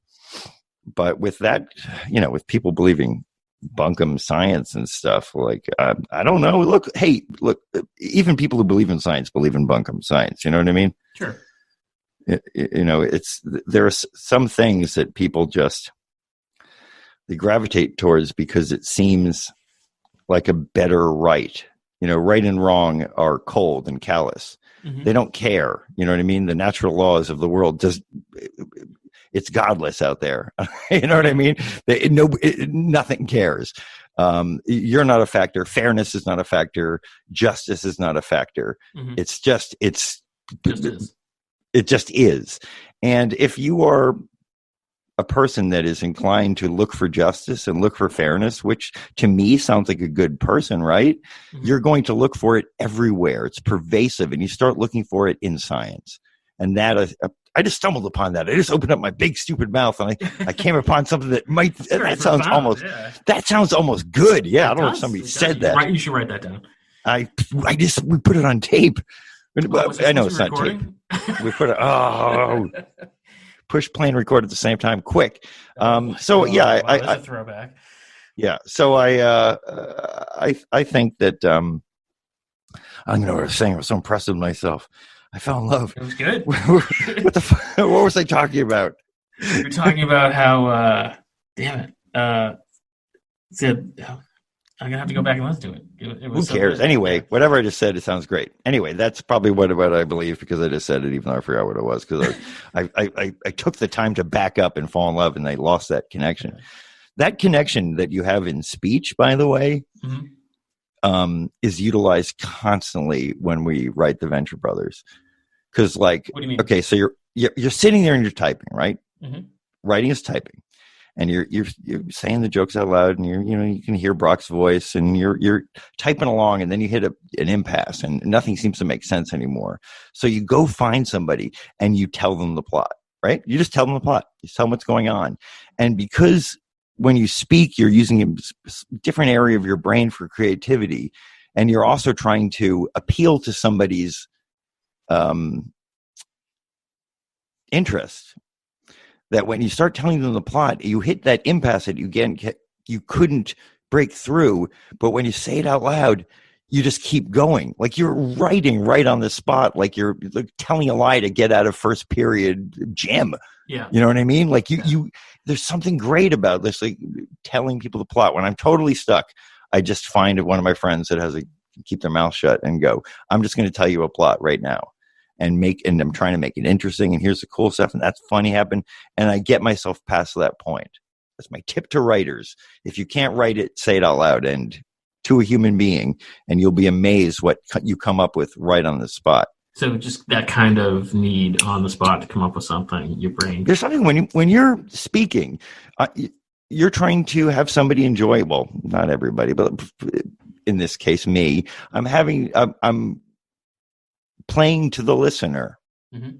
You know what I mean? If I make them laugh, I'm going to keep hitting that button a couple times. So when I'm constructing a story for them and I want them to be entertained, there's a possibility that I'll break through that block that I had just to keep entertaining them. You know, You it's know what I funny. mean? Yeah, I do, because like there's a lot of times if I'm working on something, I tend to draw a lot in pen and ink, and if I'm not sure if it's good, because like I think artists sometimes have a hard time separating themselves from their work and can't really tell. I'll take a picture of it with my cell phone and then look at the picture and not the drawing itself. And there's something about that where I can immediately go, oh, this is off, or this needs a little bit more work, or no, I'm okay. Oh, absolutely. It's so weird that little bit of separation. Mirrors are what I use. I'll take a mirror and look at my painting backwards. Yeah. And suddenly it's not familiar, and any anatomical or it's not familiar. That's exactly what it is. Yeah. Yeah. And if you don't have a mirror, you can just look at it. You can turn it upside down. Just turn your drawing upside down, and it changes everything. And especially if you're doing figurative work, because the anatomy suddenly becomes freakishly off, where before when you're working on it, it seemed fine. Mm-hmm. And turning it upside down totally it changes it. And it also helps with composition too. It does not do a damn thing for colors. Colors are still the same. For a while, I would show it to my daughter. Yeah. It was just be like, that's wrong. And I'd be like, God damn it, she's right. Oh, yeah. No, I don't want a daughter that does that to me. Yeah, I would never. I would, brutal. Sweetie, daddy has a very fragile ego. And you should find a way to tell him that it's almost great. Say it's almost great. Whenever you see something wrong with daddy's work, go, it's almost great, daddy. And I'll go, okay, I understand it. Yeah, I understand that. My daughter is brutal, but really funny. And it's that kind of like line where I want to tell her to fuck off. But like, well, it's really funny. It's really, really funny. How many kids do you have? 2. What are their sexes? I have my daughter and my son. My daughter turns 16 today, and my son turns 18 in about 2 weeks. That's amazing. Yeah, one of my biggest fears about having kids is that I won't have a daughter, so I don't want to do it. Like, I only want a daughter. I do not want to. Yes. I definitely wanted a son first. I raised mostly with females in my house. Mm-hmm. A daughter is who I can culturally connect with. I would much rather shop than play ball. I would much rather teach a kid how to do a French braid than and if I had a son, I would want him to be the same mess that I am. You know what I mean? Like, I don't want to play sports, Dad. I want to talk about art with you. Well, it's funny because like my son is very similar to me in a lot of ways. He's a big music fan. Independent. I don't think I could do it. Just something about boys that they just scare me. I don't know. I mean, it's something I should get over, and I don't know if there's some weird sexist thing in me, but I just always think the daughters are like surprised they end up being so much like you that it's. I don't want that. I'm a terrible, terrible thing. I don't want that at all. Like that to be illegal to make anything even close to me. Yeah. Here's another thing. Like, if you have a daughter, I mean, just biologically, I don't want to sound sexist, but if you have a son, the chances of him living in your basement are excellent. They're excellent. The chances of him never needing to move out because stuff is pretty good at home, it's excellent. If you have a daughter, they have this built-in rebellion that around 12 to 15, you're an idiot, and they can't wait to get out of the house because you don't know anything. See, that's what I want. I want a kid that just goes. I can neither agree or disagree with that because I'm split with my ex, so I get that. I have like the best life because I get them like weekends, so it's like they're happy. Oh yeah, so you don't know what's going on. Of course, no, I miss out a lot of, and I know it. And they can also work daddy for the things that mommy says no for. Yeah, we're pretty good about that. But I mean, I don't know. I know I get them on the best days. We're just like, let's go get pizza and go to the movies. I just no. I don't like no. I just want a daughter. I don't want. I just feel more. She is amazing, and so she. This was back in December. She's telling me that she has this new boyfriend, which I'm not super cool about. It's just weird, and I hate to be the stereotypical dad, but it's just awkward. And it's not awkward. You know that she's a person. You know what's going on. Yeah, but it's just like it's fine. I've also learned I don't ask her questions I don't want the answers to. Right. But so she's telling me about this boyfriend, and we're like, the town I live in had this big winter festival, and I'm like, oh, is he coming? And she's like, I don't know. She's like, he was grounded from his train, so I don't know if he'll be able to come out. I'm like, his what? She's like, his trains. I'm like model trains? And she's like, yeah. And I'm like, does he have a little hat? And she's like, and an apron. And I'm like, oh my God, I'm so happy. So for the rest of the day, I started calling him the conductor. That's awesome. Yeah. And he's the engineer. Yeah. Yeah. But the best part is she not proper dork. The conductor. That's a proper dork. Yeah. Yeah. So that's great. What is she? 16? Does she have any inklings of what she wants to do with her? She's in a trade career wise. She's in a trade school now, and she's in visual communications is what they call it. In our world, they call it graphic design, but she's like, don't call me a graphic designer. They're paper boys. So it's some weird. Ooh, yeah, I have no idea what happened. School thing, yeah. I never. The nomenclature of art is something that I've just kind of I can't keep up with. I remember when something called imaging happened. I'm like, is that Photoshop? What is imaging? Yeah. What does imaging mean? I don't get it. So yeah, it's a weird thing, but yeah, she's doing a lot of design and she paints and draws and really in the past 3 or 4 years, she's really made huge leaps, and I'm really impressed. So. Well, she can keep going. Let me tell you about when you do something, if you never are satisfied and never give up, you can keep improving for the span of your life. You know what I mean? There's nothing to worry about. If they're any good at 16, she could become anything, because sometimes people have latent passions that show up much later, and they can be excellent at them if they want to, you know. Oh, sure. I'm not going to tell you how to parent your child, by the way. Let's change the subject, because my womb is barren. I've never had a child. You don't want a little herd of little hammers running around? I don't. I really don't. I really don't.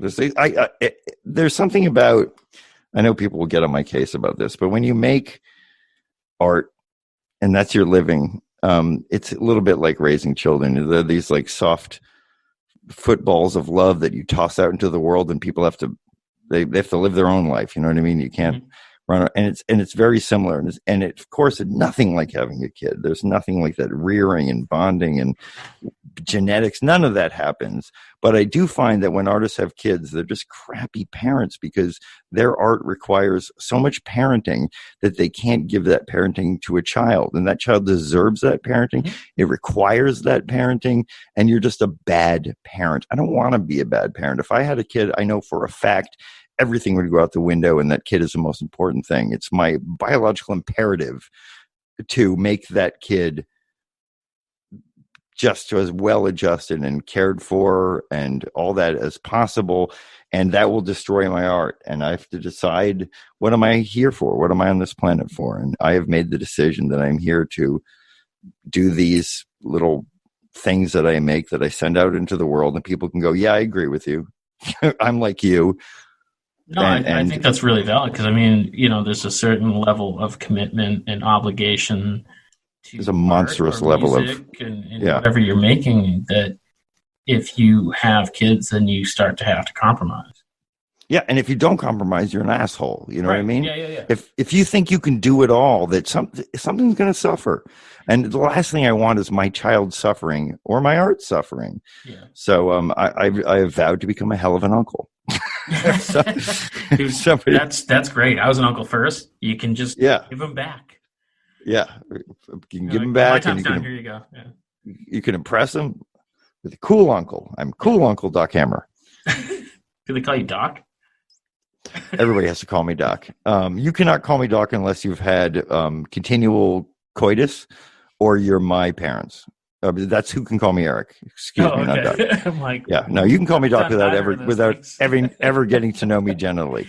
Yeah. But I don't like people calling me Eric who aren't a part of my love life or my family. Even people that I've known for a long time switch over. It's just I don't respond to it. Me, Andrew, are family members. And I don't really like when other people do, because That's not. Yeah, it's hard for me. I won't answer to it. Even people that know me well, if they say Eric in like a crowded supermarket, they can't get my attention. If you say Doc, how many Docs are you around? It's very, very few. I turn my head immediately, and that's what I respond to. And that's as far as like self-identify. I mean, I really do identify as Doc. It's not a. People think it's like just a name that I use for. It's weird. Like a lot of times, I don't even feel comfortable using my last name because I'm just Andy. My last name kicks ass. Of course, I use my last name. On Hammer. Yeah, it's awesome. Actually, Eric Hammer, it kicks ass just right out of the womb. Yeah, it's not a bad name. That's good. It's Viking, but but I sound like a wrestler. But Doc Hammer is just you can't touch that. Can't touch my name. Yeah, we've kind of run a lot longer than we normally do, but Doc, this was an absolute blast and pleasure.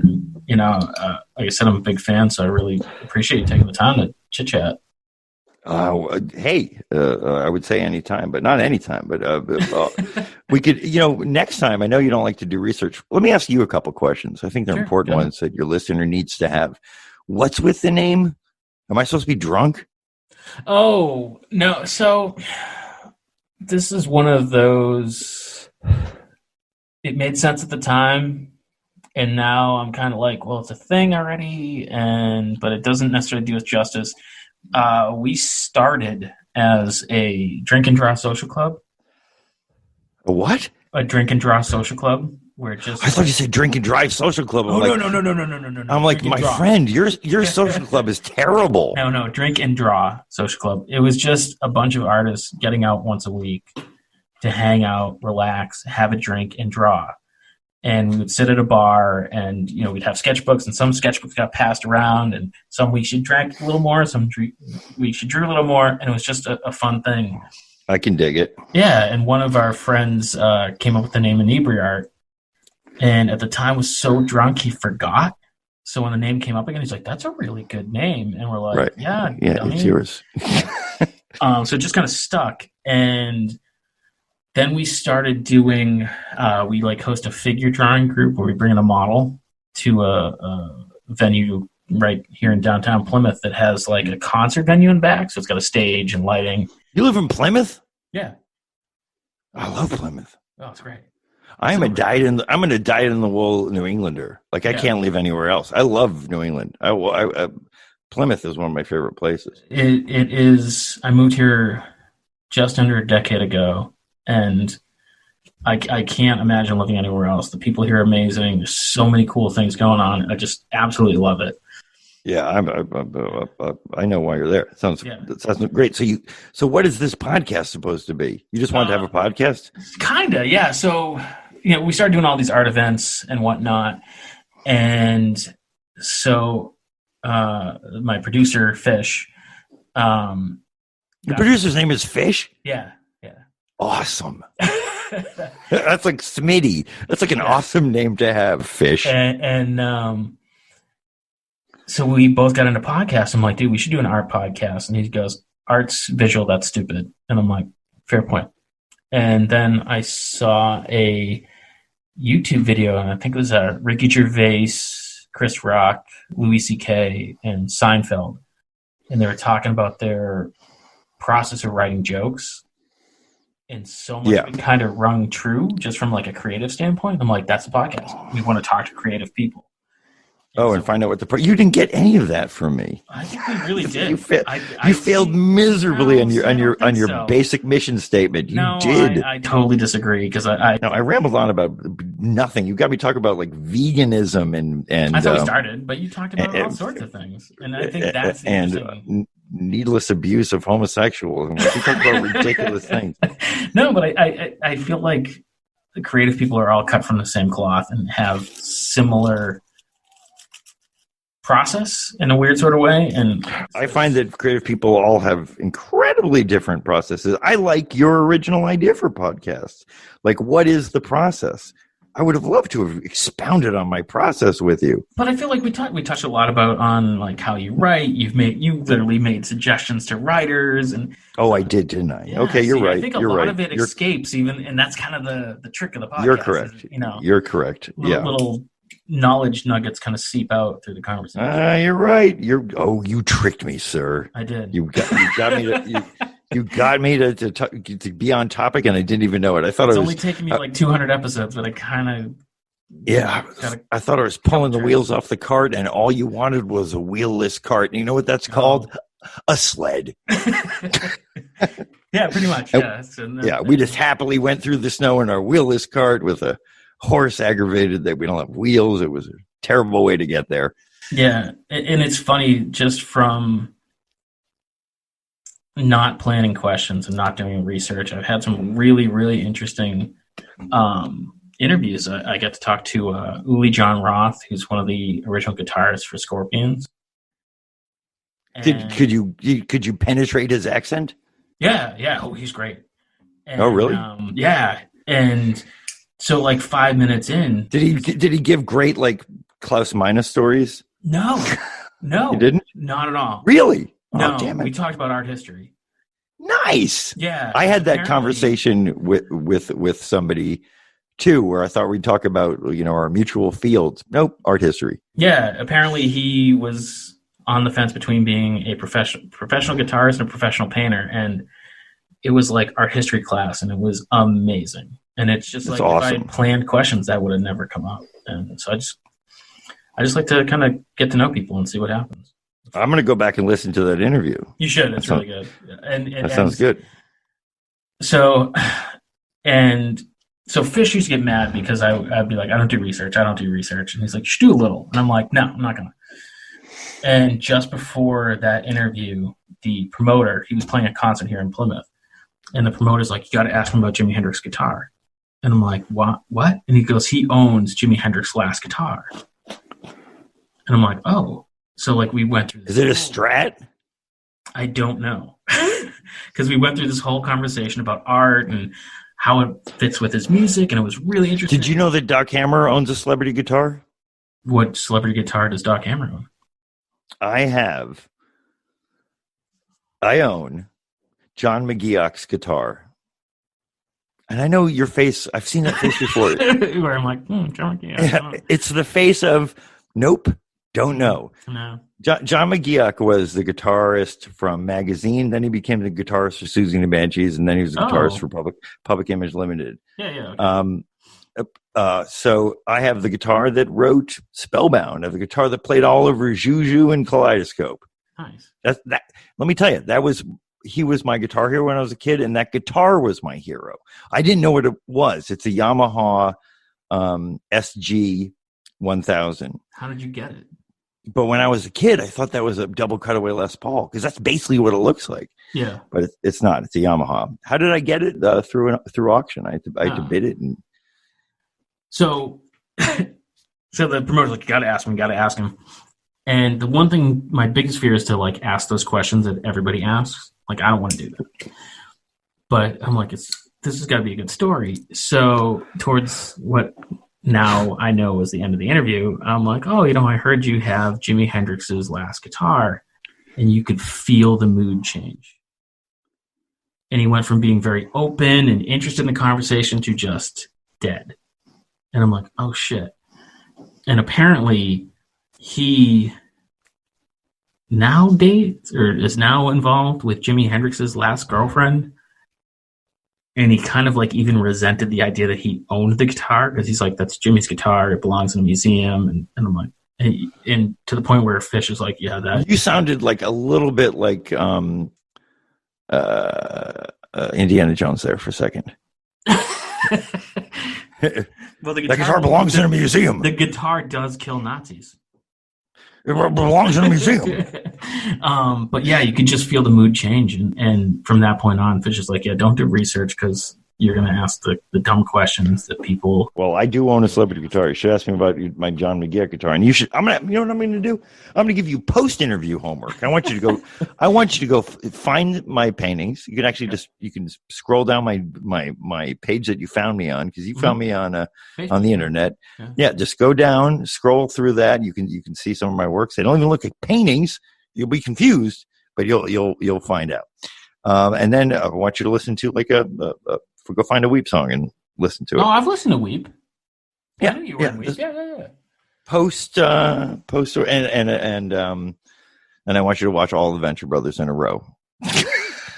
So, funny story is, like I said, I'm a big fan. I know I fell off at some point, so I'm like, it's got to be streaming somewhere. It's on Hulu. Is it on Hulu? Okay. It's on Hulu. Oh. Hulu. Because I found season 7 on Roku, Adult Swim, but I'm like, Hulu. Let's go to Hulu. All right, definitely got to do that. Yeah, and you can watch all of them, and if you don't pay the extra money, you have to watch the commercials. No, whatever. Yeah. Watch them on Hulu. It's an awesome experience. You can see all the. I went back to just listen to. I forgot what happened in an episode, and I didn't feel like pulling out DVDs or like digging through my computer for scripts. So I just put on Hulu and watched the episode so I can learn what happened. And then I left it on all day long. I was like, you know what? I'm just gonna watch my damn show. Love the art from your first DVD. Is it Steranko? Am I remember that? What is it? The first DVD I thought was just we just had the skull on the cover. Yeah, but there's like inside artwork. I don't remember it. I have no idea what's on our. What do you think? I need a DVD? I got these things on my computer. Season 1 I edited. Like I have I have a bunch of clunky drives in my garage of all the of all the shows on like these. You didn't buy terabyte drives. They're like 200 meg drives with the show on it. They're crap. Yeah. They're all on zip drives. I have the entire show on zip drives, jazz drives. So I will go and watch it on Hulu, and our listeners should go too. Yeah, you're going to be like, God, I should have watched it because I have all these questions to ask. I need to know if Kim's coming back. I got to ask about Brick Frog. What is Brick Frog? I need to know. It's the most important thing. Who's Scare Bear? I got to know. I can't sleep. Yeah, see, I'm a purist. I want to talk about Taxilliarite and the pirate one. That's old school. Is that purist? Are Dean's pants really haunted? He's haunted pants. I'll tell you this. Our show actually gets better. And I dare you to disagree with me. Watch some of the later stuff and watch it with like not that head that we were talking about earlier of the like sell out. Oh, no. I don't want you to watch it as like just like a regular person expecting very little and getting what comes at them through their television or their computer. The show gets better. Yeah, I mean, like I said, it's not. I've only seen season 1, but it's I don't know. You've only seen season 1. No. I'm saying I haven't only seen season 1. Oh, thank Christ! I don't even know the show if you only see season 1. No. I just fell off. I think around season 5 or 6. Oh, that's just only 7 after that. So it's a good season. I'm not that far off. I just need to get. Yeah, it's a good season. So. 7 has charms and in Revelations. There's some spoilers you're not aware of. Oh, okay. Yeah, you'll learn things, and you'll learn. You know what you'll learn? A little bit about yourself. And you're going to learn that it was in you all the time. I think we've all learned that tonight. Yeah, that you're the one. That little piece of heart. That's what it is, and that's always in you. That sounds a little. God, who replaced Brock as the bodyguard? Sergeant Hatred. Yeah, Sergeant Hatred. No, he has that. No, Sergeant Hatred starts every line with yeah. Yeah, all right. Yeah. Yeah, when we write Sergeant Hatred, Jackson and I speak in that voice the entire time because we do the character voices even if they're not ours when we have conversations. We're like little kids playing. And then we can't stop doing them, and we drive everybody we know nuts. Yeah. Still talking like that. Yeah, like one day we were writing this thing just because we're idiots. about if Aquaman and Black Manta were childhood friends. Okay. Yeah, and I don't know what our Black Manta voice was. I think we're doing this for Black Manta. And we did it for about 6 hours. And we couldn't speak. Aquaman never had any lines. It was really Black Manta the entire time, just complaining about his BMX bike. Aquaman. Yeah, it was just constant like, Aquaman, let's get our bikes and go down to the bridge. It was just... And we did it for so long that the next day we couldn't even speak. Like, I was going to say, shredded. Like, are there any voices that you do that you're like, oh, we shouldn't have done that voice because that hurts a lot? No, I mean, you ever watch an old Simpsons episode and go, I don't recognize any of these voices. Like, they really change. They do change, yeah. And people kind of start adding to the voice. So Dr. Girlfriend has gone up, I don't know, maybe 5 whole tones. You know what I mean? Like straight up. She's still deep, but if you listen to the original, she's very, very deep. Yeah. And now she speaks it's much higher. It's a looser kind of version of Dr. Girlfriend. But before, it was very, very deep.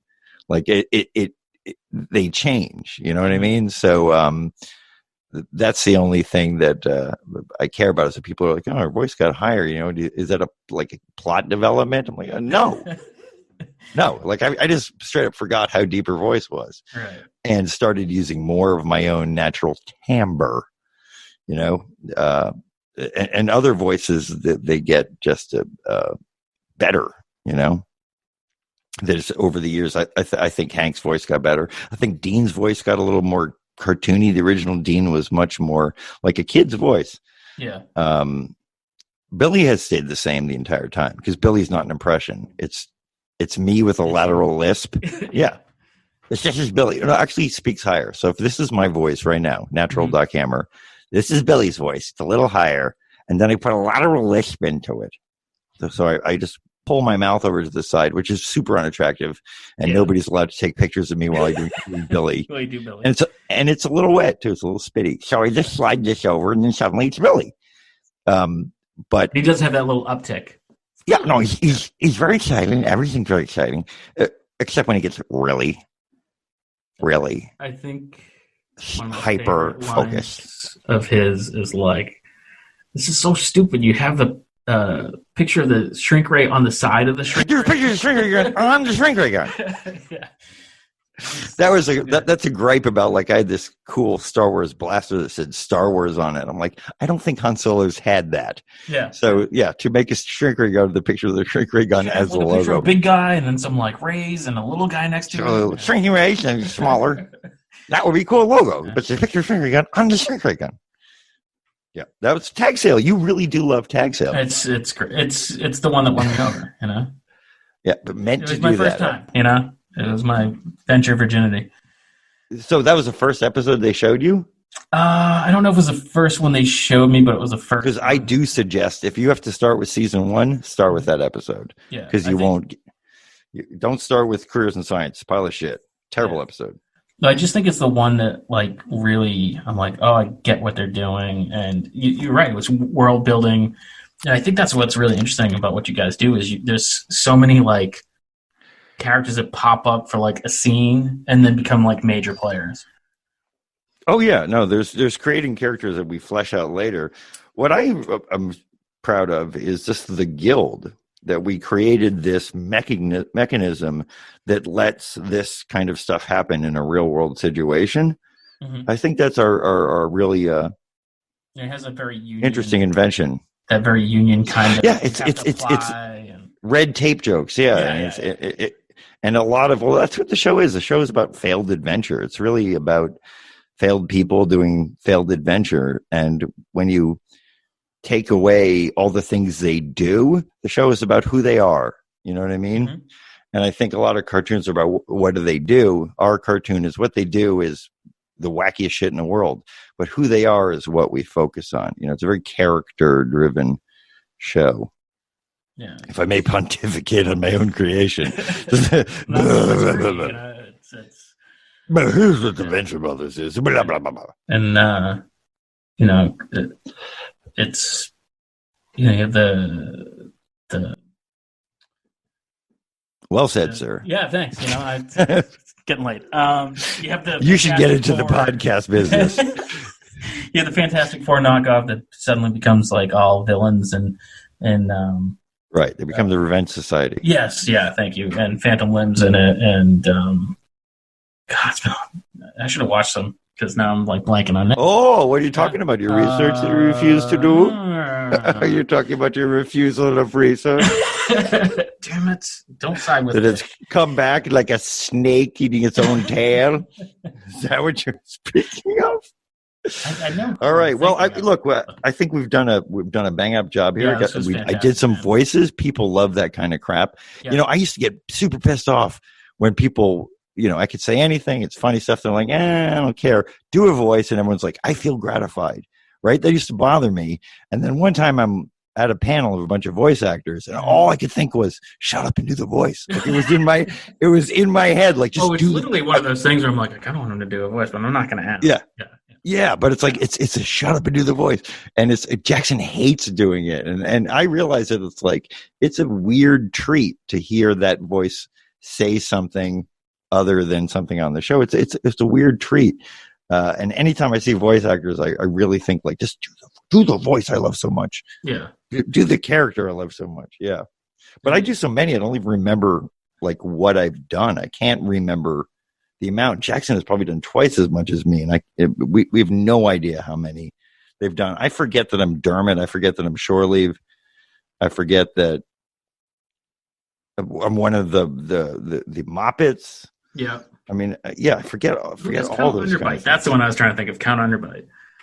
Underbite is done by I forget his name, but he was in like a very famous horror movie, and he does it really quietly. That voice, really close to the mic, and if you're in the room, you're like, "That's not going to sound menacing," and it does, because it's really weak. With Warburton, his voice is like it's like a trumpet. Yeah. He could record from across the room, and the best stuff from Warburton are these like, yeah. You know, I mean, these weird, like little guttural noises. Yeah, these little sounds of agreement. Hey, Doc. That's where it never ends. That kind of stuff is what I love about Warburton. But when he really throws power into his voice, it's huge. It's monstrous. Yeah. And it's not really an impression. Like if you talk to him, that's what he sounds like. And same thing with James Urbaniak, who plays Dr. Venture. Mm-hmm. He thinks he's doing a voice. It's just his speaking voice. It's just his speaking voice. Warburton doesn't think he's doing a voice, right? No, Warburton turns it on. Yeah. He turns it on. It sounds like, I'll say, hey, Doc, what's up? But when he does a voice, he becomes a little bit more menacing. But anytime he talks to me on the phone, I'm like, hey, Brock Sampson's on the phone. It's like, it really impressed. It's like really cool because my voice doesn't sound like anybody. There's like a tiny bit of Billy in it, a lot of 21 when I get excited. Yeah. I gotta say, if I do that, I get up to that higher octave. You know, that was breaking. It just becomes 21. Yeah. But and Jackson, you can't really hear it in his speaking voice because he actually can do voices. I just I take my voice and lisp it, do it lower. Or pitch it up. Do it higher. You know, like it's the same voice. I have zero talent, zero. Just do the same voice. And Shore Leave is just my voice, a little bit more excited. Yeah, that's all it is. It's boom, yummy. It's my regular speaking voice, tiny bit more excited. Terrible at voices. Awesome, man. Well, seriously, I really appreciate this, and anytime you want to come on, man, just let me know. Look, I had a really busy schedule sitting on my fucking ass doing absolutely nothing. So I'm really surprised I can get off my schedule and have some time to talk with you because I'm not just sitting home doing hobbies. I'm part of the hobby class. Big time celebrity, and Oh yeah. I can get into any restaurant that I want. Lines, fuck them. They mean nothing to me. I see a line, I'm like, excuse me, I'm Doc Hammer. And then somebody goes, yeah, but I feel like you could pull that off because they'd be like, well, that's got to be a celebrity. I don't know who that is. I'm always surprised when I'm recognized. It happens a lot. And it always surprises me because I don't know what anybody who makes a cartoon looks like, Matt Did Groening people could hear ask your you. voice and recognize you, or Nope, just people just know. Well, you've seen what I look like. You can recognize me from a helicopter. You know what I mean? I'm like this freaky albino looking guy. Like it's pretty easy to see me. Yeah, overly tattooed skeleton with a single coat of beige paint and shocking white hair. It's like you can't really miss it. So if you know what I look like, you'll see me down the street. But I'm surprised that people know what guys who make cartoons look like. So the internet has totally changed fans are what it's like to be a voice. Yeah. Yeah, they can just learn about you. When I was younger, you just didn't know what voices looked like. I wouldn't know the guy who did Tony the Tiger or Fred Flintstone. I don't know. Mm-hmm. And now it's just like you can just go find that out. And I do too. I hear a voice. I'm like, what does that person look like? Yeah. And then you see it's H.M. Benjamin, and you're like, wow, that's not what I thought he was going to look like. I was expecting a monstrous guy. Yeah. But I remember H.M. Benjamin from Dr. Katz. That's kind of where I got my first taste of. You can't keep giving me all this homework. Dr. Katz, check out your painting. I want you to watch also home movies. I can't believe you missed that. Yeah. Beautiful. It's like a beautiful show. It was really beautiful. I insist you go find some of those. And that's about it. Also, I want you to brush your teeth. All right. Hey, it's been great. Thank you for having me on your podcast. An absolute pleasure. Okay, then. That's pretty much it. We don't really have I don't have a sign off. We don't sing happy birthday. It's in public domain. Okay. Well, it's been good. Thank you for having me. And if you ever want me back to ask me questions about art, which seems to be the theme of this, I will happily do it. But I insist you have a double show with somebody who really, really loves what happened with art, with the modernist movement, just making a shit show of everything. And then me. Going? Okay. Yeah, no, not an argument, but me, because my whole point, this is my point. I don't get it. Somebody really likes it. There must be millions of people that like it, and I've never had any of them talk to me where I go, oh, well, I kind of like it. My guess is that by the end of it, that person will go, huh, I've been wrong. Thank you. Good night, everybody. Thank you. The absurdity of Doc Hammer is coming out. Okay. Awesome. God bless. We'll talk to you later. All right, man. Have a good night. Bye-bye now. Thanks for listening to the podcast. You can find us on all social medias at Inebri-art, except for Instagram, we're at Inebri-art6. You can email us with your questions, complaints, and whatnot at Inebri-art@yahoo.com. And if you're looking for more podcasts, you can check out the other podcasts on our network, Retro Redoctopus, America's Hometown Horror, and, of course, Bar Talk, Old Colony, and Inebri-art Podcast, the original. So check those out and subscribe and comment so we can reach more people, and thanks for listening.